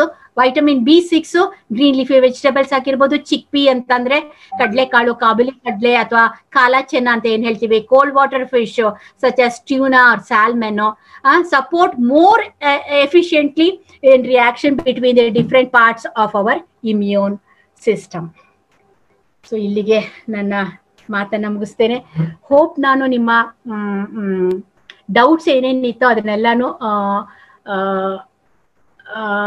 Address ಮಾಡಿದ್ದೇನೆ. ಮತ್ತೆ ಇವಾಗ ನಾನು ನಿಮ್ಮ ಕ್ವಶನ್ಸ್ಗೆ ನನಗೆ ಕಳಿಸಿರುವಂತ ಅಷ್ಟು ಕ್ವಶನ್ಸ್ ನಾನು ಆನ್ಸರ್ ಮಾಡಕ್ಕೆ ಪ್ರಯತ್ನ ಪಡ್ತೀನಿ. ಈಗಾಗಲೇ ನಾನು ಮೆಂಟಲ್ ಹೆಲ್ತ್ ಇಶ್ಯೂ ಬಗ್ಗೆ ನಾನು ಇದನ್ನ ಅಡ್ರೆಸ್ ಮಾಡಿದ್ದೀನಿ. How to reduce belly fat. ನೀವು ಯಾವುದೇ ತರ diet, it is keto diet or ಆಸ್ಲೋ ಡಯಟ್, ಯಾವುದೇ ತರ, even if it is just juice diet, fruit diet, cabbage diet, ಯಾವುದೇ ತರ ಡಯಟ್ ಆಗಲಿ, ಡಿನಾರ್ನಿಶ್ ಡಯಟ್ ಆಗಿರ್ಲಿ, ಯಾವುದೇ ಡಯಟ್ ಮಾಡಿದ್ರು, if you don't burn it what you have eaten, if you don't burn it you cannot lose your fat. ಹಾಗಾಗಿ ನೀವು ಯಾವುದೇ ತರ ಡಯಟ್ ಮಾಡಿದ್ರು ಅದರ ತಕ್ಕಂಗೆ ಅದರ side by side you have to have the exercise. You concentrate on your belly exercises, thigh exercises, or different aerobic exercises ಆಗಿರ್ಬೋದು, high intensity exercises ಆಗಿರ್ಬೋದು. ಇದು ಮಾಡಿದ್ರೆ ಮಾತ್ರ ನಿಮಗೆ ಈ ಬೆಲ್ಲಿ ಫ್ಯಾಟ್ ನ ಕರಗಿಸಕ್ಕಾಗುತ್ತೆ. Along with the diet will be helpful for you. Next, for an obese vegetarian person, what is the ideal diet to be followed in order to lose substantial amount of weight? I think I have partly addressed this. ನಾನು ಆಗ್ಲೇ ಹೇಳಿದೆ, ಯಾವುದೇ ತರ ನೀವು ಅಕ್ಕಿ ಉಪಯೋಗ ಮಾಡ್ಕೊಳ್ಳಿ, calorie wise ಅಷ್ಟೇ ಇರುತ್ತೆ. ಬಟ್ ಒನ್ಲಿ ಆಡೆಡ್ ಅಡ್ವಾಂಟೇಜ್ ಏನಂದ್ರೆ, ಬ್ರೌನ್ ರೈಸ್ ಆಗ್ಲಿ, ಕೆಂಪಕ್ಕಿ ಆಗ್ಲಿ, ಏನಾಗ್ಲಿ, ಅದರಲ್ಲಿ ಫೈಬರ್ ಅಂಶ ಸ್ವಲ್ಪ ನಿಮಗೆ ಸಿಗ್ತತ್ತೆ ಅಷ್ಟೇ. But again you have to have some kind of exercise. ನಾವ್ ಇವಾಗ ಹೇಳೋದು ಏನು ಗೊತ್ತಾ, per day 10,000 steps you have to walk. ಒಂದೇ ಸತಿ ನೀವು ಸ್ಟಾರ್ಟ್ ಮಾಡ್ತೀವಿ ಅಂದ್ರೆ ನೀವು ನಾಳೆ ನಾಡಿದ್ದೆ ಬಿದ್ದೋಗಿರ್ತೀರ, ಅದು ಆಗೋದಿಲ್ಲ. ಬಟ್ ಆದ್ರೆ ನೀವೇನ್ ಮಾಡ್ಬೇಕು, ಸ್ಟಾರ್ಟ್ ವಿತ್ 1000 ಸ್ಟೆಪ್ಸ್. ಒಂದು ವಾರ ಮಾಡಿ, ಸ್ಲೋಲಿ ಅಡ್ವಾನ್ಸ್ ಇಟ್, ಲೈಕ್ ಇನ್ನೊಂದು 500 ಹೆಚ್ಚು ಮಾಡ್ಕೊಳ್ಳೋದು, ಇನ್ನೊಂದು ದಿವಸ 750 ಹೆಚ್ಚು ಮಾಡ್ಕೊಳ್ಳೋದು. ಹೀಗೆ ಮಾಡ್ತಾ ಮಾಡ್ತಾ try and come nearer to 5,000 steps a day. That will be very good. ಇದರಲ್ಲೇನೆ ದಿನ ನಡೀತಾ ಇದ್ರೆ ಒಂದ್ ಅರ್ಧ ದೂರ ಜಾಗ್ ತರ ಮಾಡ್ಕೊಂಡು ಹೋಗಿ, ಬ್ರಿಸ್ಕ್ ವಾಕ್ ಮಾಡಿ. ಒಂದೇ ಮೆಟ್ಲುಗಳು ಅಂದ್ರೆ ಸ್ಟೆಪ್ಸ್ ಹತ್ತೋದು ನಿಮ್ಗೆ ಏನಾರು ಅಲ್ಲಿ ಚಾನ್ಸಸ್ ಇದ್ರೆ ಮೇಲೆ ಕೆಳಗೆ ಹತ್ತೋದನ್ನ ಮಾಡಿ. ಸೊ ಅದು ಸಹಿತ it helps to reduce your fat. Next, is there any specific food component that has to be reduced or included in the diet for a person suffering from PCOD or PCOS? That is polycystic ovarian syndrome ಅಂತೀವಿ. ಇದು hormonal imbalance. ಇದರಿಂದ monthly periods delay ಆಗಬಹುದು. ಇದರಿಂದ ನೀವು ತೂಕ ಅತಿರೇಕವಾಗಿ ಹೆಚ್ಚಾಗ್ತಾ ಹೋಗ್ತಾ ಇರ್ತೀರಾ. ಇದಕ್ಕೆ one option I can give you is reduce your weight. Automatically it corrects your PCOD and PCOS. Certain things ಇದೆ, ನಾನು ಪರ್ಸನಲ್ ಆಗಿ ನನ್ನ ಕಾಂಟ್ಯಾಕ್ಟ್ ಮಾಡ್ತಾರೆ, ನಾನು ಹೇಳ್ಕೊಡಕ್ಕೆ ಪ್ರಯತ್ನ ಪಡ್ತೀನಿ. ಸೊ ಹಾಗಾಗಿ ಇದನ್ನ ಇಷ್ಟು ಡೀಟೇಲ್ ಆಗಿ ನಾನು ಹೇಳಲಿಕ್ಕೆ ಆಗೋದಿಲ್ಲ. But again they have to follow the diet, they have to follow the exercise and reduce the quantity of intake. ಈಗ ಅಟ್ಲೀಸ್ಟ್ 500 ಗ್ರಾಮ್ ಅಷ್ಟು ಅವ್ರು ಏನು ಒಂದು ದಿನದಲ್ಲಿ ತಿಂತಾ ಇದ್ದಾರೋ ಅದರಲ್ಲಿ 500 ಗ್ರಾಮ್ ಅಷ್ಟು ಅವರು ರೆಡ್ಯೂಸ್ ಮಾಡ್ಕೊಂಡ್ರೆ 7 ದಿವಸಕ್ಕೆ ಆಲ್ಮೋಸ್ಟ್ 3500 ಕ್ಯಾಲರೀಸ್ ಕಡಿಮೆ ಆದಂಗೆ ಆಗುತ್ತೆ. ಅದಕ್ಕೆ ಅಷ್ಟು ಕಡಿಮೆ ಆದ್ರೆ 1 ವಾರಕ್ಕೆ ಅರ್ಧ kg ಅಷ್ಟು ತೂಕ ಅವರು ಇಳಿಸಕ್ಕೆ ಸಾಧ್ಯತೆ ಆಗುತ್ತೆ, along with the exercise. So I think it will be okay. But usually when you go to the gynaecologist, they put you on metformin. That is an anti-diabetic tablet. ಯಾಕೆ ಅಂದ್ರೆ ನಿಮಗೆ ಸಾಕಷ್ಟು ಇನ್ಸುಲಿನ್ ನೀವು ಡಯಾಬಿಟಿಕ್ ಅಲ್ಲದೆ ಇದ್ರೂ ಸಹಿತ because of the hormonal imbalance ಅದನ್ನ ಉಪಯೋಗ ಮಾಡ್ಕೊಳ್ಳಕ್ಕೆ ಬಿಡ್ತಾ ಇರೋದಿಲ್ಲ. ಸೊ ಹಾಗಾಗಿ ದೇ ಪುಟ್ ಯು ಆನ್ 3 ಹೊತ್ತು ತಗೊಳಕ್ಕೆ, ಆಮೇಲೆ 2 ಹೊತ್ತು ತಗೊಳಕ್ಕೆ, ಆಮೇಲೆ 1 ಹೊತ್ತು ತಗೊಳಕ್ಕೆ, ಈ ತರ ಹಾಕಿ ಅದನ್ನ ಟೇಪರ್ ಮಾಡಿರ್ತಾರೆ. ಅಲ್ಲ ಅದ್ರ ಬದಲಾಗಿ ನೀವು ಎಕ್ಸಸೈಸು ಮತ್ತೆ ಡಯಟ್ ಅಲ್ಲಿ ಖಂಡಿತವಾಗ್ಲೂ ಇದನ್ನ ನೀವು ಇಂಪ್ರೂವ್ ಮಾಡ್ಕೊಳ್ಳಕ್ಕೆ ಸಾಧ್ಯತೆ ಇದೆ. Next, I am a diabetic and prone to constipation. Red rice, ragi, wheat and brown rice, which one can be used in order to bring down my sugars and also to avoid constipation? ಇದಕ್ಕೂ ಆಗ್ಲೇ ನಾನು ಉತ್ತರ ಕೊಟ್ಟಿದ್ದೀನಿ. Constipation ಅನ್ನೋದು it is the neurologically ಇದು. So ಹಾಗಾಗಿ most of the diabetics they have this constipation. ಹೆಚ್ಚಾಗಿ ರಾತ್ರಿ ಹೊತ್ತು ಸೊಪ್ಪು ಮತ್ತೆ ಸ್ಯಾಲೆಡ್ಸ್ ಇನ್ಕ್ಲೂಡ್ ಮಾಡ್ಕೊಳ್ಳೋದನ್ನ ಮಾಡಿ, ಮತ್ತೆ ನೀರಿನ ಅಂಶ ಅಂದ್ರೆ ದ್ರವ್ಯ ಹೆಚ್ಚಾಗಿ ತೆಗೆದುಕೊಳ್ಳಿ. ಹೈ ಫೈಬರ್ ಫುಡ್ಸ್ ಅಂತಂದ್ರೆ ಇವಾಗ ಮಿಲೆಟ್ಸ್ ಬಗ್ಗೆ ಹೇಳಿದೆ, ಓಟ್ಸ್ ಬಗ್ಗೆ ಹೇಳಿದೆ, ಇದನ್ನ ಇನ್ಕ್ಲೂಡ್ ಮಾಡ್ಕೊಳ್ಳಿ. ಆವಾಗ ನಿಮ್ಗೆ ಕಾನ್ಸ್ಟಿಪೇಷನ್ ಕಡಿಮೆ ಆಗುತ್ತೆ. ಇದು ಸಹಿತ ಓಟ್ಸು ಸಹಿತ ನಿಮಗೆ ಶುಗರ್ನ ಏರ್ಸೋದಿಲ್ಲ because of the high fibre content. ಇದು ಈ ಓಟ್ಸು ಸಹಿತ ನಿಮ್ಗೆ ಕಾನ್ಸ್ಟಿಪೇಷನ್ ಈಸ್ ಮಾಡುತ್ತೆ. If you have a really big problem, then you contact me for this constipation. I have a natural product which I can suggest you for using it for a short time, but don't get addicted to it. That's the reason I'm not telling you in the open either, because it makes you addicted to that. And that peristaltic movement ಅಂತ ಏನ್ ಹೇಳ್ತೀವಿ ಅದನ್ನ ನೀವು ಕಳ್ಕೊಂಡು ಅದನ್ನ ತಗೊಂಡ್ರೆ ಮಾತ್ರ ಹೋಗ್ಲಿಕ್ಕಾಗುತ್ತೆ, ತಗೊಳ್ದೇ ಇದ್ರೆ ಹೋಗಕ್ಕಾಗಲ್ಲ ಅಂತ ಅಂದ್ಬಿಡುತ್ತೆ. So only for 10 days if you take it, it corrects your system and it helps you out. Next, there are contradictory views about having fruits or general any glucose rich food during COVID infection. How far is that? That's true. That is what ನಾನು ಅದಕ್ಕೋಸ್ಕರ ನಾನು ಕಳ್ತಿದ್ದ ಬಾಳೆಹಣ್ಣಾಗ್ಲಿ, ಕಳ್ತಿದ್ದ ಸೀಬೆ ಹಣ್ಣಾಗ್ಲಿ, ಈ ತರದನ್ನೆಲ್ಲ ಉಪಯೋಗ ಮಾಡಬೇಡಿ because of it high sugar content ಅಂತ ಹೇಳಿದೀನಿ. ಈ ಕರೋನಾ ಇದು ಏನಾಗುತ್ತೆ, ಅದು ಅಂಟ್ಕೊಳ್ಳದೆ ಅದು ಹುಡ್ಕೋದೇನೆ ಅದು ಸರ್ವೈವ್ ಆಗಕ್ಕೆ ಗ್ಲೂಕೋಸ್. ಅದಕ್ಕಾಗಿ ಈಗ ಒಂದು ಹೊಸ ಔಷಧಿ ತಂದಿದ್ದಾರಲ್ವಾ 2DG ಅಂತ ಅಂದ್ಬಿಟ್ಟು, ಅದೇ ತಂದಿರೋದು. ಅದು ಒಂಥರ ಸಿಮ್ಯುಲೇಷನ್ ತರ, ಅಂದ್ರೆ ಅದು ಗ್ಲೂಕೋಸ್ ತರ ಕಾಣಿಸುತ್ತೆ ಮಾಡ್ಲಿಕ್ಕಿರೋ, ಬಟ್ ಆದ್ರೆ ಅದು ಗ್ಲೂಕೋಸ್ ಅಲ್ಲ. ಅದು ಮಲ್ಟಿಪ್ಲೈ ಆಗದೆ ಇರೋಂಗೆ ಅದು ಆಗೋಕ್ಕೋಸ್ಕರನೇ ಈ ಹೊಸ ಪ್ರಾಡಕ್ಟ್ ಬಂದಿರೋದು. ಇದನ್ನ ಎಷ್ಟು ಬೇಗ ತರ್ತಾರೋ ಅದನ್ನ ಎಷ್ಟು ಒಳ್ಳೇದಾಗುತ್ತೋ ಅಂತ ಅದನ್ನೇ ನಾವೆಲ್ಲ ಕಾಯ್ತಾ ಇದೀವಿ. It is true. That is the reason I have told you, avoid as much as possible sugar consumption, ಯಾವುದೇ ರೀತಿಯಾದ್ದು. ಇವಾಗ ಸ್ವೀಟ್ಸ್ ಅಲ್ಲೂ ಅಷ್ಟೇ ಎಷ್ಟೋ ಇದು ಆ ಶುಗರ್ ಸಿರಪ್ ನಲ್ಲಿ ಇರ್ತದೆ. ಅಂತಂದ್ರೆ ಈಗ ಜಾಮೂನ್ ಆಗಿರ್ಬೋದು, ಈಗ ಬೆಂಗಾಲಿ ಸ್ವೀಟ್ಸ್ ಆಗಿರ್ಬೋದು, ಇದನ್ನೆಲ್ಲ ತುಂಬಾ ಆ ಸಿರಪ್ ಅಲ್ಲಿ ಅದು ಮುಳುಗಿಸಿರೋದ್ರಿಂದ ಅದನ್ನ ಆದಷ್ಟು ನೀವು ಉಪಯೋಗ ಮಾಡೋದನ್ನ ಅವಾಯ್ಡ್ ಮಾಡಿ. Next, please advise about the balance diet. I have already told you about this. ಎಲ್ಲಾ ಗ್ರೂಪ್ ಇಂದ ಯಾವ್ದನ್ನು ಬಿಟ್ಟಿದೆ ಇದು ಒಂದೇ ತಿಂದ್ರೆ ನಂಗೆ ಸಾಕಾ ಅಂತ ಅನ್ನೋದನ್ನು, ಮತ್ತೆ ಕೀಟೋ ಡಯಟು ಅಷ್ಟೇ ಯಾವ ರೀತಿಯಲ್ಲಿ ತಗೊಳ್ಬೇಕು, ಯಾವ ರೀತಿಯಲ್ಲಿ ನೀವು ಕಂಟಿನ್ಯೂ ಮಾಡ್ಬೇಕು, ಪ್ರತಿಯೊಂದು ಡೀಟೇಲ್ಸ್ ನಾನು ಆಗ್ಲೇ ಹೇಳಿದ್ದೀನಿ. Does black fungus is also spread from 1 to 1? No, it is not. ಇದು ಮಾಸ್ಕ್ ಹಾಕ್ತೀರಾ, ಅದರಿಂದಾನು ಆ ಮಾಯಿಶ್ಚರ್ ಇಂದಾನು ಸಹಿತ ಅದನ್ನೇ ತುಂಬಾ ಅದನ್ನ ಒಗಿದೆ, ಬಿಸಿಲಿಗೆ ಹಾಕದೆ, ಅದು ಒಂದು ಕಾರಣ ಅಂತ ಹೇಳ್ತಿದ್ದಾರೆ. I am not sure how far I am right ಅನ್ನೋದು. If I am wrong, anybody can correct me. And because of the overuse of the steroids for the diabetic patients, they are the one most infected with this black fungus anta helta idare. So hagagi idu, it is very early stage for us to say, or I'm not the right person to say or talk about this, but it is not infectious. ಒಬ್ಬರಿಂದ ಒಬ್ಬರಿಗೆ ಹರಡುವಂತದ್ದಲ್ಲ. Please share the diet for diabetic person. ಇದು ಒಂದು gap ಇಟ್ಕೊಳ್ಳಿ. It is not one diet for everybody, it has to be individualised. ಒಂದು diet ತಗೊಂಡ್ಬಿಟ್ಟು ಇದನ್ನ ಎಲ್ಲಾರ್ಗು ಇದೇ ಉಪಯೋಗಿಸಿ ಅಂತ ನಾನು ಹೇಳಲಿಕ್ಕೆ ಸಾಧ್ಯನೇ ಇಲ್ಲ. So that is the reason I cannot share. You have to give me your height, weight, your way of eating, your way of exercising. ಎಲ್ಲ ಹೇಳಿ ಕೇಳಿದ ಮೇಲೆ where it is, I need to know your report also. When is your sugars are hiking? What is it which is making? It is a stress it is making you to hike your blood sugar. What it is ಅಂತ ನಾನು ನೋಡ್ದೇನೆ ನಾನು ಯಾರಿಗೂ ಒಂದು diet plan ಅಂತ ಮಾಡ್ಕೊಡ್ಲಿಕ್ಕೆ ಆಗೋದಿಲ್ಲ. It is not it is individual. It is not one and the same for everybody. ಇದು ನನಗೆ ಬಂದಿರುವಂತಹ ಕ್ವಶನ್ಸ್. ಇದರ ಬಗ್ಗೆ ನಾನು ಆನ್ಸರ್ ಮಾಡಿದ್ದೀನಿ. ಈಗ ನಿಮಗೆ ಬೇರೆಯವರು ಏನಾದ್ರು ಕೇಳಿದ್ರೆ ದಯವಿಟ್ಟು ಕೇಳ್ಬೋದು, ನಾನು ಹೇಳ್ತೇನೆ.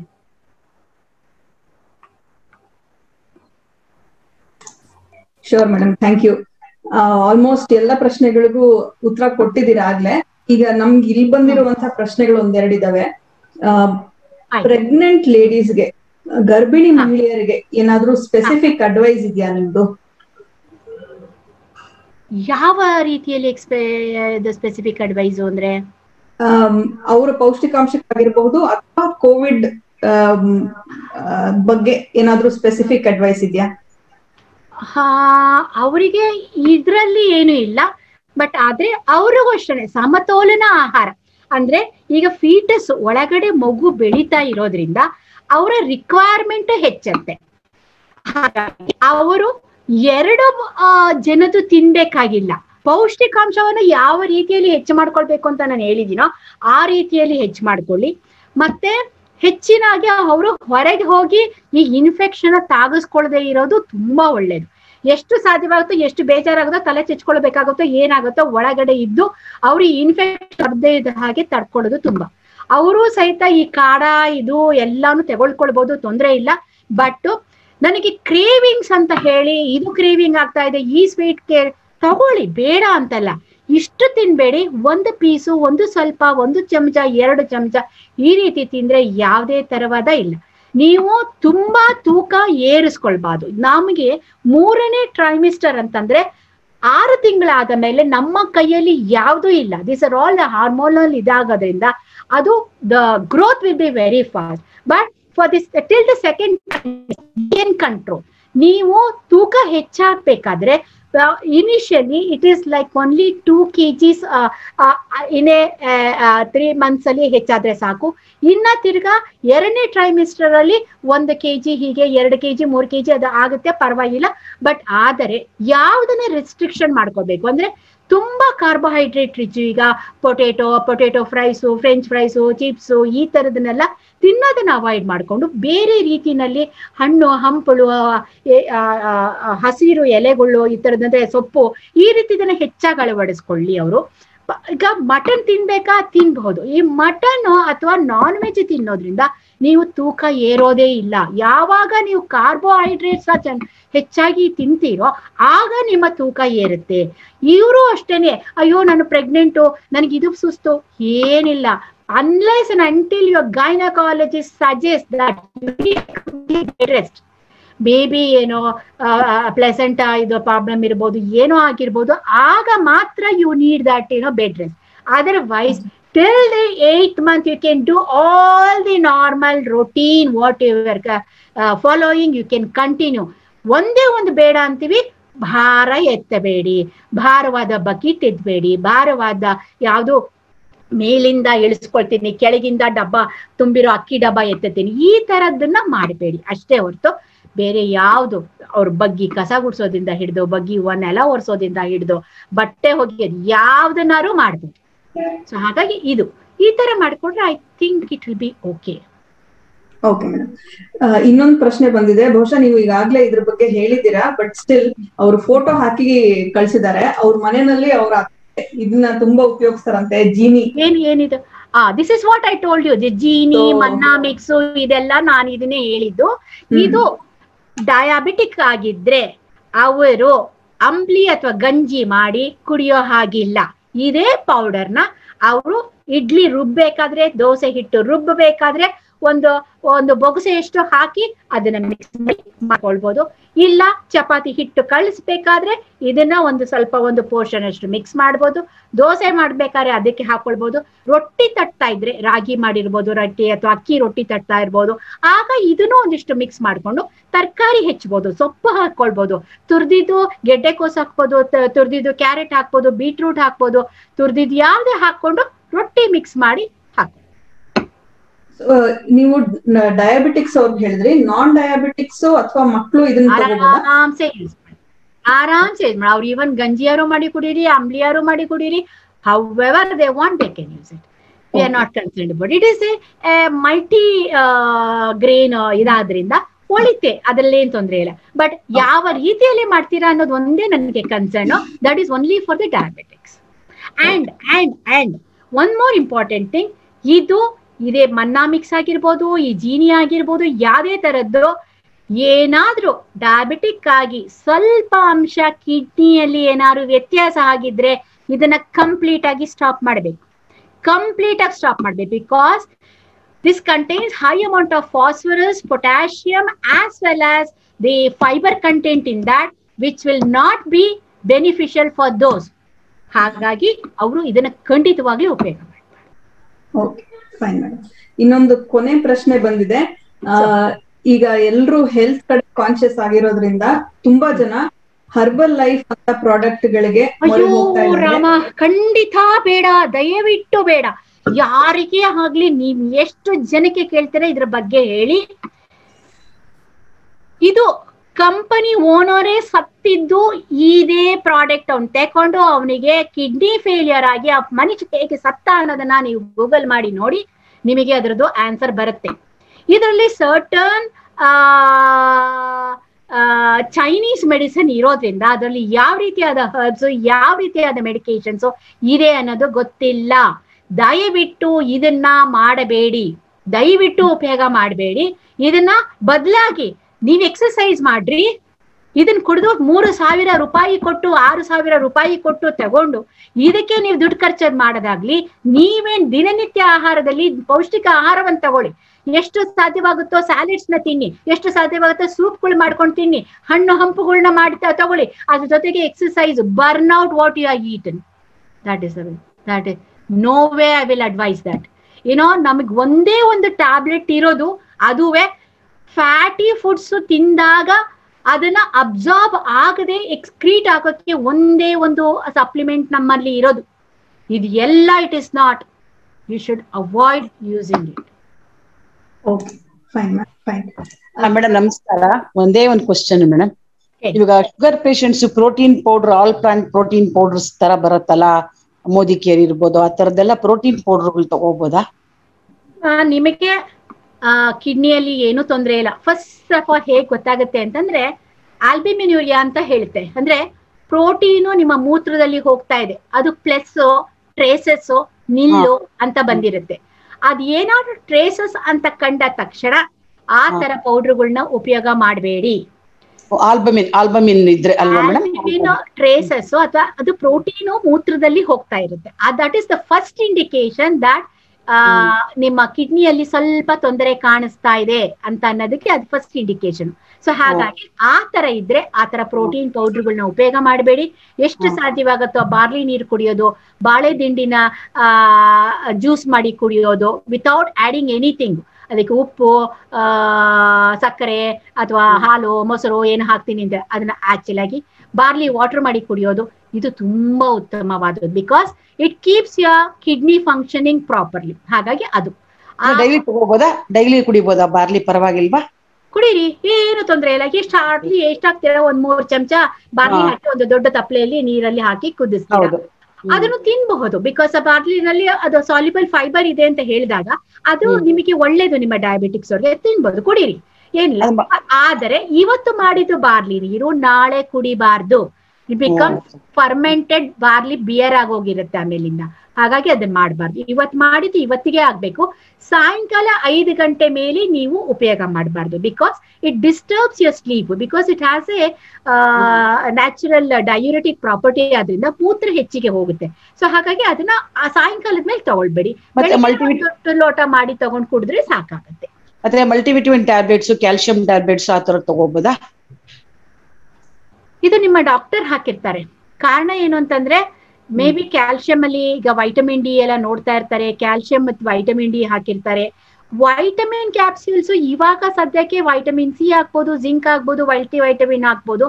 ಅದು ಹಾಕಿದ್ರೆ ತಗೊಳ್ಳಿ. ಒಂದೇ ಒಂದು ಡಾಕ್ಟರ್ ಕೊಟ್ಟಿದ್ದಲ್ಲ ಮೇಡಮ್, ಇದು ಮೋದಿ ಕೇರ್ ಇಂದ ಮಲ್ಟಿವಿಟಮಿನ್ ಟ್ಯಾಬ್ಲೆಟ್ಸ್ ಮತ್ತೆ ಇದ್ರದ್ದು ಕ್ಯಾಲ್ಸಿಯಂ ಟ್ಯಾಬ್ಲೆಟ್ಸ್ ಆ ತರದ್ದು ಅವಶ್ಯಕತೆ ಇಲ್ಲ. ಈಗ ಕ್ಯಾಲ್ಸಿಯಂ ಆಗ್ಲಿ ವೈಟಮಿನ್ ಡಿ ಆಗ್ಲಿ, calcium is A mineral, vitamin D is A fat soluble vitamin. ಈ ಬಿ ವಾಟರ್ ಸಾಲ್ಯುಬಲ್ ವೈಟಮಿನ್ಸ್ ಅಲ್ಲಿ ಏನ್ ಬರುತ್ತೆ, ಬಿ ವೈಟಮಿನ್ಸ್ ಎಲ್ಲ ಬರುತ್ತೆ. ಇದು ಆ ದಿವಸಕ್ಕೆ ಎಷ್ಟು ಬೇಕೋ ಅದು ಉಪಯೋಗ ಮಾಡಿಕೊಂಡು ಹೆಚ್ಚಾಗಿ ಇದನ್ನ ಹೊರಗೆ ಹಾಕತ್ತೆ. ಆದ್ರೆ ಈ ಫ್ಯಾಟ್ ಸಾಲ್ಯುಬಲ್ ವೈಟಮಿನ್ ಎ ಆಗ್ಲಿ, ಡಿ ಆಗ್ಲಿ, ಇ ಆಗ್ಲಿ, ಕೆ ಆಗ್ಲಿ, ಇದು ನಿಮ್ಮಿಂದ ಆಚೆಗೆ ಹೋಗೋದಿಲ್ಲ. ಸೊ ಇದು ನಿಮ್ಮ ಶರೀರದಲ್ಲಿ ಸ್ಟೋರ್ ಆಗುತ್ತೆ. ನಿಮಗೆ ಅದರ ಅವಶ್ಯಕತೆ ಇದೆಯಾ? ನಿಮ್ಮ ಕ್ಯಾಲ್ಸಿಯಂ ಒಂದ್ಸತಿ ಚೆಕ್ ಮಾಡ್ಕೊಳ್ಳಿ, ನಿಮ್ಮ ವಿಟಮಿನ್ ಡಿ ಚೆಕ್ ಮಾಡ್ಕೊಳ್ಳಿ. ಅವಾಗ ಡಾಕ್ಟ್ರೇ ಅವ್ರು ಹಾಕ್ತಾರೆ, ಹೌದು ನಿಮಗೆ ಡಿಫಿಷಿಯನ್ಸಿ ಇದೆ, ಇದನ್ನ ತಗೊಳ್ಳಿ. ಇದನ್ನು ಅಷ್ಟೇ ಕಂಟಿನ್ಯೂಸ್ ಆಗಿ ನಾವ್ ಇರೋ ತನಕ ತಗೊಳ್ಳೋದಲ್ಲ. Because it is stored in your body, you have to give a gap in between. Thank you madam. ಇಲ್ಲಿ ಭಾರತಿ ಭಟ್ ಅಂತ ಒಬ್ರಿದ್ದಾರೆ, ಅವರು ಪ್ರಶ್ನೆ ಕೇಳ್ಬೇಕು ಅಂತ ಕೈ ಎತ್ತಿದ್ದಾರೆ. ಭಾರತಿ ಅವರ ಯು ಕ್ಯಾನ್ ಆಸ್ಕ್. ಮೇಡಮ್ ನಮಸ್ತೆ. ತುಂಬಾ ಖುಷಿ ಆಯ್ತು, ತುಂಬಾ ಒಳ್ಳೇದಾಗಿದೆ. ನಮ್ಗೆ ನಿಜವಾಗಿ ಲೈಫ್ ಸ್ಟೈಲೇ ಚೇಂಜ್ ಆಗಿದೆ ಹಾಗೆ ಕಾಣ್ತದೆ. ಏನಂತ ಹೇಳಿದ್ರೆ, ಈಗ ಡಾಕ್ಟರ್ ನಮ್ಗೆ ಶುಗರ್ ಪೇಷಂಟ್ಗೆಲ್ಲ ಬರ್ದಿ ಕೊಡ್ತಾರೆ. ಈಗ ಸ್ವಲ್ಪ ಒಂದು ಸಲ ಆಲ್ಬುಮಿನ್ ಟೆಸ್ಟ್ ಮಾಡುವಾಗ ಅವರು ಗ್ಲುಕ್ಸಿಟ್ ಅಂತ ಹೇಳಿ ಒಂದು ಮಾತ್ರೆ ಬರೆದು ಕೊಟ್ರು, ಮತ್ತೆ ಒಂದು ಕ್ಯಾಲಿಡಾನ್ D3 ಅಂತ ಹೇಳಿ ಬರೆದು ಕೊಟ್ರು. ಈಗ ಡಾಕ್ಟರ್ ನಮ್ಗೆ ಸಿಗುದಿಲ್ಲ ಹೆಚ್ಚು. ಅದನ್ನು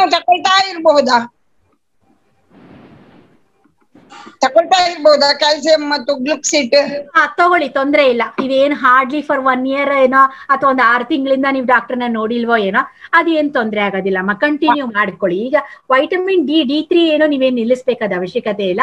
unless check it after 6 months ಅಲ್ಲಿ ಒಳಗಡೆಗೆ ಒಂದ್ಸತಿ ಚೆಕ್ ಮಾಡಿಸ್ಕೊಳ್ಳಿ ವೈಟಮಿನ್ ಡಿ ಲೆವೆಲ್. ಅದು 20ಕ್ಕಿಂತ ಕೆಳಗಡೆ ಇದ್ರೆ ಇನ್ನ ಡೆಫಿಷಿಯನ್ಸಿ ಅಂತ, 20ಕ್ಕಿಂತ ಮೇಲಿದೆ ಅಂತಂದ್ರೆ ನೀವು ನಾರ್ಮಲ್ ಬಂದಿದ್ದೀರಾ.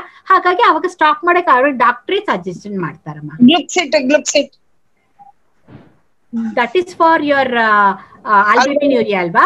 ಅದನ್ನ ಮತ್ತೆ ನಾವು ಅದು ಅಷ್ಟೇ ಚೆಕ್ ಮಾಡ್ಬೇಕು. ಆ ಯೂರಿನ್ ಸ್ಯಾಂಪಲ್ ಕೊಟ್ಟು ಅದ್ರಲ್ಲಿ ಆಲ್ಬ್ಯುಮಿನ್ಯೂರಿಯಾ ಹೇಗಿದೆ, ಅದು ನಿಲ್ಲಂತ ಬಂದಿದ್ರೆ ಯು ಕ್ಯಾನ್ ಸ್ಟಾಪ್ ಇಟ್. ಮತ್ತು ಡಯಾಬಿಟಿಸ್ಗೆ ಅವರು ಮದ್ದು ಕೊಡ್ತಾರೆ ನಮ್ಗೆ. ಈಗ ಫಾರ್ ಎಕ್ಸಾಂಪಲ್ ಸಿಬ್ಲೆಕ್ಸ್ ಒಂದು ಬೆಳಿಗ್ಗೆ ರಾತ್ರಿ, ಮಧ್ಯದಲ್ಲಿ ಜಾನುಮೆಟ್ ಅಂತ ಕೊಟ್ಟಿದ್ದಾರೆ. ಈಗ ನಾವು ಡಯಾಬಿಟಿಕ್ ಮೆಷಿನ್ ಉಂಟಲ್ಲ, ಡಾಕ್ಟರ್ ಹತ್ರ ಹೋಗ್ಲಿಕ್ಕೆ ಆಗುದಿಲ್ಲ. Glucometer check ಮಾಡ್ಕೋತೀರಾ? 98 ಎಲ್ಲ ಬಂದ್ರೆ ಮಾತ್ರ ಕಡಿಮೆ ಮಾಡಬಹುದಾ? ಏನೇನು ಎಷ್ಟು ಅಂತ ಬಂದ್ರೆ 98 ಆಫ್ಟರ್ ಫುಡ್ ಫಸ್ಟ್ 1 ಟೈಮ್. ಅದನ್ನ ಫಾಸ್ಟಿಂಗ್ ಅಲ್ಲಿ 60ಕ್ಕಿಂತ ಕಡಿಮೆ ಆದ್ರೆ ಮಾತ್ರ ಆವಾಗ ನಿಮ್ ಡೋಸೇಜ್ ನ ವ್ಯತ್ಯಾಸ ಮಾಡ್ಕೊಳ್ಬೇಕು.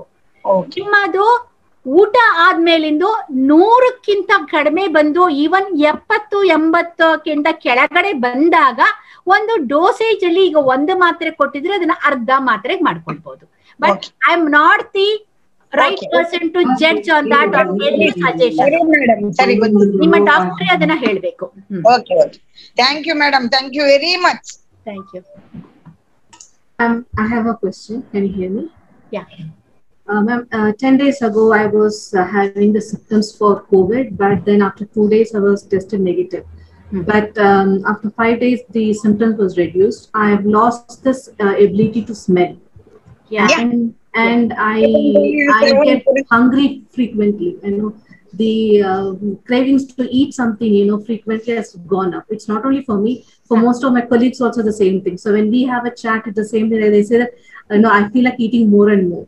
Now, what is that I can do to reduce that? You know, I'm not able to come out of that kind of thing. ಆಯ್ತು, ಅರ್ಥ ಆಯ್ತು. ಈಗ ಸ್ಯಾಲೆಡ್ಸ್ ತಿನ್ನಕ್ಕೆ ಅಥವಾ ಮೊಳಕೆ ಕಳೆದು ಸ್ಯಾಲೆಡ್ ಹೇಳ್ದೆ ಅಲ್ವಾ, ಸ್ಟೀಮ್ ಮಾಡ್ಬಿಟ್ಟು ಒಂದು ಸ್ವಲ್ಪ ತಿನ್ನಕ್ಕೆ ಅಭ್ಯಾಸ ಮಾಡಿ. ಅದು ಊಟ ಬಿಟ್ಟು ಹಶುವಾಗುತ್ತಲ್ವಾ, ಬಿಟ್ವೀನ್ ದ ಮೀಲ್ಸ್ ಹಶುವಾದಾಗ ಆ ತರದ ತಿನ್ನೋದು, ಅಥವಾ ಹಣ್ಣನ್ನ ಹೆಚ್ಚಿ ತಿನ್ನೋದು, ಅಥವಾ ಬೆಸ್ಟ್ ಥಿಂಗ್ ಏನ್ ಗೊತ್ತಾ, ಈ ಸ್ಯಾಲೆಡ್ಸ್ಗೂ ಅಷ್ಟೇನೆ ಈ ಹುರಿದಿದ್ದು ಬಾದಾಮಿದು ಚೂರು ಅಥವಾ sunflower seeds, pumpkin seeds, melon seeds ಹುರಿದಿದ್ದು ಎಲ್ಲ 1 ಟೇಬಲ್ ಚಮಚ ಅಷ್ಟು ಉದುರಿಸ್ಕೊಳ್ಳಿ, ನಂತರ ತಿನ್ನಿ.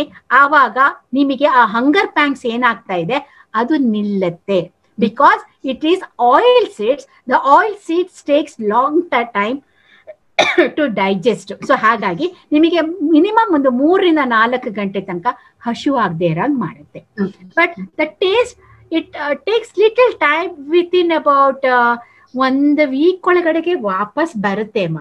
ಅದು taste I have got, I don't have smell. ಅದಕ್ಕೆ ಏನ್ ಮಾಡಿ ಗೊತ್ತಾ, ನೀವು ಸ್ಟೀಮ್ ತಗೊಳ್ತೀರಾ ಅಲ್ವಾ ರೆಗ್ಯುಲರ್ ಆಗಿ, 1 ಡ್ರಾಪ್ ನೀವು ಯುಕಲಿಪ್ಟಸ್ ಆಯಿಲ್ ಹಾಕ್ಬಿಟ್ಟು ಸ್ಟೀಮ್ ತಗೊಳಕ್ ಮಾಡಿ. ಇನ್ನೊಂದು ಉತ್ತಮವಾದದ್ದು ಅಂದ್ರೆ ನಿಮ್ಮ ಟೇಸ್ಟ್ ವಾಪಸ್ ಬರಕ್ಕೆ ನಲ್ಲಿಕಾಯಿ, ಹಸಿ ನಲ್ಲಿಕಾಯಿನ ತುರಿದ್ಬಿಟ್ಟು ಅದನ್ನ ತಿನ್ನೋದಾಗ್ಲಿ, ಅಥವಾ ಅದನ್ನ ಕಚ್ಚಿ ತಿನ್ನೋದಾಗ್ಲಿ, ಅಥವಾ ಅದ್ರ ರಸ ಮಾಡಿ ಕುಡಿಯೋದಾಗ್ಲಿ ಮಾಡಿ, ನಿಮಗೆ ಆ ಟೇಸ್ಟ್ ವಾಪಸ್ ಬರುತ್ತೆ ಅಮ್ಮ. Thank you so much. Thank you. Thank you, madam. I think ಇನ್ಯಾರಾದ್ರೂ ಇದ್ರೆ you can unmute yourself and ask the question. ಇವಾಗ ಭಾರತಿ ಭಟ್ ಅಂತ ಕೇಳಿದ್ರಲ್ಲ, ಅವರು ಮಂಗಳೂರಿಂದ ಆಕ್ಚುಲಿ ಅವರು ಮಾತಾಡಿದ್ದು, ಮತ್ತೆ ಚೆನ್ನೈಯಿಂದ ಕೂಡ ಈಗ ನಮ್ಮ ಮೆಂಬರ್ ಒಬ್ರು ಹೇಮಾ ಅಂತ ಇದ್ದಾರೆ. ಸೊ ಬರೀ ಬೆಂಗಳೂರಿಂದ ಮಾತ್ರ ಅಲ್ಲ, ತುಂಬಾ ಕಡೆಗಳಿಂದ ನಮಗೆ ಇವತ್ತು ಪ್ರೇಕ್ಷಕರು ಬಂದಿದ್ದಾರೆ. ಇನ್ಯಾರು ಇಲ್ಲದೆ ಇದ್ರೆ then I would like to formally thank you madam. ಇದುವರೆಗೂ ನಮ್ಗೆ ತುಂಬಾ ಚೆನ್ನಾಗಿ ಸರಳವಾಗಿ ಪ್ರತಿಯೊಬ್ಬರಿಗೂ ಬೆಳಗ್ಗೆ ಎದ್ದಾಗಿಂದ ಹಿಡಿದು ರಾತ್ರಿ ಮಲಗೋವರೆಗೂ ಹೇಗೆ ಅವರು ಪೌಷ್ಟಿಕಾಂಶಗಳನ್ನ ತಗೊಂಡು ಅವರ ಆರೋಗ್ಯವನ್ನ ಚೆನ್ನಾಗಿ ಮಾಡ್ಕೋಬಹುದು ಅಂತ ತುಂಬಾ ಚೆನ್ನಾಗಿ ಹೇಳ್ಕೊಟ್ಟಿದ್ದೀರಾ. And I am also going to share this recording with your permission. ಯಾಕಂದ್ರೆ ತುಂಬಾ ಜನ ಬರ್ಕೊಳ್ತಾ ಇದ್ರು, ಆದ್ರೂ ಮಿಸ್ ಮಾಡಿರಬಹುದು, ಮತ್ತು ತುಂಬಾ ಜನ ಇವತ್ತು ಲಾಗಿನ್ ಆಗದೆ ಇರಕ್ಕೂ ಚಾನ್ಸಸ್ ಇದೆ. ಅದರಿಂದ ಇನ್ನೂ ಇದನ್ನ ವೈಡ್ ಸ್ಪ್ರೆಡ್ ಆಗಿ ನಾವು ನಾಲೆಜ್ ನ ಶೇರ್ ಮಾಡ್ಲಿಕ್ಕೆ ದಯವಿಟ್ಟು ಇದನ್ನ ಶೇರ್ ಮಾಡಕ್ಕೆ ಅವಕಾಶ ಮಾಡ್ಕೊಡ್ಬೇಕು. ಇದು ಅಗತ್ಯ, ನಿಜವಾಗಿ ಬೇಕಿತ್ತು. ಅಂದ್ರೆ ನಮ್ಗೆ ನಾನ್ ಸಹ ಬರ್ದುಕೊಂಡಿದ್ದೇನೆ, ಆದ್ರೆ ಕೆಲವು ಸಲ ಇಂಟರ್ನೆಟ್ ಪ್ರಾಬ್ಲಮ್ ಆಗಿ ಸ್ವಲ್ಪ ಕೇಳಲಿಲ್ಲ. ಅದು ನಿಜವಾಗಿ ನಿಮ್ಗೆ ಬೇಕಿತ್ತು. ತುಂಬಾ ಥ್ಯಾಂಕ್ಸ್ ಮೇಡಮ್. ಹೀಗೆ ನಿಮ್ಗೆ ದೇವರು ತುಂಬಾ ಹೀಗೆ ಆಯುಷ ಆರೋಗ್ಯ ಎಲ್ಲ ಕೊಟ್ಟು ಯಾವಾಗ್ಲೂ ಹೀಗೆ ನಮ್ಗೆ ಕನ್ವಿನ್ಸ್ ಮಾಡುವ ಶಕ್ತಿ ಸಹ ನಿಮ್ಗೆ ಕೊಡ್ಲಿ ಅಂತ ನಾನು ಹೇಳ್ತೇನೆ ದೇವರ. ಥ್ಯಾಂಕ್ ಯು ಮಾ, ಥ್ಯಾಂಕ್ ಯು, ಥ್ಯಾಂಕ್ ಯು. ನಿಮ್ಮ ಹಿರಿಯರಂತ ಆಶೀರ್ವಾದ ನನಗೂ ಬೇಕಾಗಿದೆ. ಥ್ಯಾಂಕ್ ಯು ಮಾ, thank you. Thank you madam, thank you Bharati ಅಕ್ಕ. ಇವತ್ತು ಮೇಡಮ್ ಅವರು ಹೇಳಿದ ಹಾಗೆ ಎಲ್ಲಾ ಬ್ಯಾಲೆನ್ಸ್ಡ್ ಫುಡ್ ಬಗ್ಗೆ ಮಾತಾಡಿದ್ರು ಮೇಡಮ್. ಇದೇ ಹಾಲಿಸ್ಟಿಕ್ ಫುಡ್ ನೇ ಒಂದು ಥೀಮ್ ಆಗಿ ಇಟ್ಕೊಂಡು ನಮ್ಮದೇ ಬೆಂಗಳೂರಿನವರಾದಂತ ರವೀಂದ್ರ ಹೆಬ್ಬಾರ್ ಅನ್ನೋವಂಥವ್ರು, ಇವರು ಇಂಡಸ್ ಹರ್ಬ್ಸ್ ಅಂತ ಒಂದು ಕಂಪನಿಯನ್ನ ಮಾಡ್ಕೊಂಡಿದ್ದಾರೆ. ನಾವು ಬೆಂಗಳೂರಲ್ಲಿ ಸುಮಾರು ಕಡೆ ಅವರು ಕೆರೆಗಳನ್ನ ಮತ್ತೆ ಜೀರ್ಣೋದ್ಧಾರ ಮಾಡಿರುವಂತದ್ದಾಗ್ಬಹುದು, ಅಥವಾ ವರ್ಟಿಕಲ್ ಗಾರ್ಡನ್ಸ್ ನಾವೇನ್ ಇಲ್ಲಿ ನೋಡ್ತೀವಿ ನಮ್ಮ ಫ್ಲೈಓವರ್ಸ್ ಕೆಳಗಡೆ, ಅಂಥದನ್ನೆಲ್ಲ ಡೆವಲಪ್ ಮಾಡಿರುವಂತದ್ದಾಗಿರ್ಬೋದು. ಎಷ್ಟೋ ಜನರ ಮನೆಯಲ್ಲಿ ಅವರು ಟೆರೆಸ್ ಗಾರ್ಡನ್ ಗಳನ್ನ, ಅವ್ರದೇ ಒಂದು ಕಿಚನ್ ಗಾರ್ಡನ್ ನ ಹೇಗೆ ಮಾಡ್ಕೋಬಹುದು ಅಂತೆಲ್ಲ ಅವ್ರು ತುಂಬಾ ಮುತುವರ್ಜಿ ವಹಿಸಿ ಅವರು ಕೆಲಸ ಮಾಡ್ತಾ ಇದ್ದಾರೆ. ಇವ್ರ ಒಂದು ಇನಿಷಿಯೇಟಿವ್ ಆಹಾರ ಸಂಜೀವಿನಿ ಅಂತ ಹೇಳಿ ಅವರು ರೀಸೆಂಟ್ ಆಗಿ ಶುರು ಮಾಡಿದ್ದಾರೆ. ಸುಮಾರು 1.5 ವರ್ಷದಿಂದ ಅವರು ಇದನ್ನ ರಿಸರ್ಚ್ ಮಾಡಿ ತಂದಿರುವಂತಹ ಒಂದು ಪ್ರಾಡಕ್ಟ್. ಇದು ಬರೀ ಕೋವಿಡ್ ಪೇಷಂಟ್ ಮಾತ್ರ ಅಂತ ಅಲ್ಲ, ಸೌತ್ ಬೆಂಗಳೂರಿನಲ್ಲಿ ನಾನು ಸ್ಕ್ರೀನ್ ಶೇರ್ ಮಾಡ್ತಾ ಇರೋದು ಕಾಣ್ತಾ ಇದೆಯಾ ಎಲ್ರಿಗೂ? ಸೊ ಇದನ್ನ ಅವರು ಆಯುರ್ವೇದಿಕ್ ಡಾಕ್ಟರ್ಗಳ ಸಲಹೆಯನ್ನ ಪಡೆದು ಅವರೇ ಹರ್ಬ್ಸ್ ನ ಬೆಳೆದು ಇದ್ರ ಬಗ್ಗೆನೆ ಅವ್ರು ರಿಸರ್ಚ್ ಮಾಡಿರೋದ್ರಿಂದ ಆಹಾರ ಸಂಜೀವಿನಿ ಅನ್ನುವಂತ ಒಂದು ಪ್ರಾಡಕ್ಟ್ ನ ಅವ್ರು ತಂದಿದ್ದಾರೆ. ನಮ್ಮ ಮನೆಗಳಲ್ಲೇ ಕೂಳ್ತು ನಾವು ಬೆಳಗ್ಗಿನ ಉಪಹಾರದಿಂದ ಹಿಡಿದು ರಾತ್ರಿಯ ಊಟದವರೆಗೆ ನಮ್ಗೆ ಏನೇನ್ ಬೇಕೋ ಅದನ್ನೆಲ್ಲ ಅವರೇ ಸಪ್ಲೈ ಮಾಡ್ತಾರೆ. ಇದರ ವೈಶಿಷ್ಟ್ಯ ಏನಂದ್ರೆ, ಮೇಡಮ್ ಅವ್ರು ಹೇಳಿದ ಹಾಗೆ ಇಲ್ಲಿ ಯಾವುದು ಪಾಲಿಶ್ಡ್ ರೈಸ್ ಆಗ್ಲಿ ಅಥವಾ ಏನೇ ಪ್ರೊಸೆಸ್ಡ್ ಸೀರಿಯಲ್ಸ್ ಆಗ್ಲಿ ಉಪಯೋಗಿಸಲ್ಲ. ರೆಡ್ ರೈಸ್ ನ ಉಪಯೋಗಿಸ್ತಾರೆ, ಹಾಗೆ ಕೋಲ್ಡ್ ಪ್ರೆಸ್ಡ್ ಆಯಿಲ್ ನೇ ಉಪಯೋಗಿಸ್ತಾರೆ. ಪ್ರತಿಯೊಂದು ಶುದ್ಧವಾದ ಹರ್ಬ್ಸ್ ನೇ ಹಾಕಿ ಅವರು ತುಂಬಾ ಬ್ಯಾಲೆನ್ಸ್ಡ್ ಡಯಟ್ ಕೊಡ್ಬೇಕು ಅಂತ ಹೇಳಿ ಇದನ್ನ ಅವರು ತಂದಿದ್ದಾರೆ.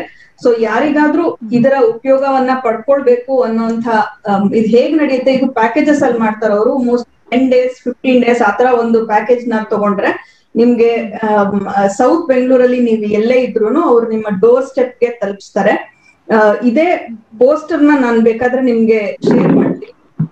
ಅವ್ರ ನಂಬರ್ ಕೂಡ ಇಲ್ಲಿದೆ. ಅವ್ರ ಹೆಸರು ರವೀಂದ್ರ ಅಂತ. 7337898907 ಇವರ ನಂಬರ್. ಸೊ ಈ ಆಹಾರ ಸಂಜೀವಿನಿ ಇದರ ಬ್ರೋಷರ್ ನಾನು ನಿಮ್ಗೆ ಶೇರ್ ಮಾಡ್ತೀನಿ. ಯಾರಿಗೆ ಆಗ್ಲಿ ಇದರ ಉಪಯೋಗವನ್ನ ಪಡ್ಕೊಳ್ಳಿ ದಯವಿಟ್ಟು ಅಂತ ಹೇಳಿ ಕೇಳ್ಕೊಳ್ತಾ ಇದ್ದೀನಿ. This is very much in line with what Prajwala Mouleeshwar ma'am has told us in the last 1.5 hours. So I think it is going to become a very useful thing for you. ಹಾಗೆ ಪ್ರಜ್ವಲಾ ಮೇಡಮ್ ನಿಮ್ಮ number ಕೂಡ share ಮಾಡಬಹುದಾ? ನಾನು ಯಾರಾದ್ರೂ ನಿಮ್ಮನ್ನ personal contact ಮಾಡೋದಾದ್ರೆ ಖಂಡಿತ ಮಾಡಿ. ಸೊ ಪ್ರಜ್ವಲಾ ಒಬ್ಬರಿಗೆ ಹೇಳ್ದೆ, PCOS ಅವ್ರಿಗೆ ನಾನು ಕಂಪ್ಲೀಟ್ ಆಗಿ ಡಯಟ್ ಕೊಡಕ್ಕಾಗಲ್ಲ, ನಾನು ಅವ್ರ ಹೈಟು ವೆಯ್ಟು ಎಲ್ಲ ಪ್ರತಿಯೊಂದು ನೋಡ್ಕೊಳ್ಳೋದ್ರಿಂದ ಅಥವಾ ಡಯಾಬಿಟಿಕ್ ಡಯಟ್ ಅಂತ ಕೊಡಿ ಅಂತ ಹೇಳಿದ್ರು. ಅವ್ರಿಗೂ ನಾನು ಎಲ್ಲ ಪ್ರತಿಯೊಂದು ನಾನು ತಿಳ್ಕೊಳ್ದೆ ನಾನು ಮಾಡ್ಲಿಕ್ಕೆ ಆಗೋದಿಲ್ಲ. ಹಾಗಾಗಿ ಅವರಿಗೆ ಬೇಕಾದ್ರೆ ಕಾಂಟ್ಯಾಕ್ಟ್ ಮಾಡಿ. ಶೋರ್. ಸೊ ಈಗ ಚಾಟ್ ಬಾಕ್ಸ್ ನಲ್ಲಿ ಹಾಕಿದ್ದೀನಿ ಪ್ರಜ್ವಲಾ ಮೇಡಮ್ ಅವ್ರ ನಂಬರ್. ಇನ್ನೊಂದ್ಸರಿ ಹೇಳ್ಬಿಡ್ತೀನಿ, 9986669038. ಚಾಟ್ ಬಾಕ್ಸ್ ನಲ್ಲಿ ಇದೆ. ಇನ್ ಕೇಸ್ ಯಾರಿಗಾದ್ರೂ ಬೇಕಾದ್ರೆ ದಯವಿಟ್ಟು ಇದನ್ನ ಸೇವ್ ಮಾಡ್ಕೊಳ್ಳಿ. ಬರ್ಕೊಳ್ಳಿಕ್ ಆಗ್ಲಿಲ್ಲ ಅಂತ ಹೇಳಿದ್ರೆ ನಮ್ಮನ್ನ ಕಾಂಟ್ಯಾಕ್ಟ್ ಮಾಡಿದ್ರೆ ನಾವು ನಿಮ್ಗೆ ಕನೆಕ್ಟ್ ಮಾಡ್ಲಿಕ್ಕೆ ಖಂಡಿತವಾಗ್ಲೂ ಪ್ರಯತ್ನ ಪಡ್ತೀವಿ. So once again thank you madam. ಇದುವರೆಗೂ ತುಂಬಾ ಮುತುವರ್ಜಿ ವಹಿಸಿ ನಮಗೋಸ್ಕರ ಇದನ್ನ ಪ್ರಿಪೇರ್ ಮಾಡ್ಕೊಂಡು ತುಂಬಾ ಚೆನ್ನಾಗಿ ನಮ್ಗೆ ಹೇಳ್ಕೊಟ್ಟಿದ್ದೀರಾ. ಇದೇ ರೀತಿ ನಿಮ್ಮ ಸಹಕಾರ, ನಿಮ್ಮ ಮಾರ್ಗದರ್ಶನ ನಮ್ಗೆ ಯಾವಾಗ್ಲೂ ಇರ್ಲಿ ಅಂತ ಕೇಳ್ಕೊಳ್ತೀನಿ. ತುಂಬಾ ಥ್ಯಾಂಕ್ಸ್ ಮೇಡಮ್, ತುಂಬಾ ಥ್ಯಾಂಕ್ಸ್. ಇನ್ಯಾರಾದ್ರೂ ಏನಾದ್ರೂ ಮಾತಾಡೋರಿದ್ರೆ ದಯವಿಟ್ಟು ಮುಂದೆ ಬರ್ಬೋದು. ಸ್ಪಾಟ್ಲೈಟ್ ಗೆ ಹಾಕ್ತೀನಿ.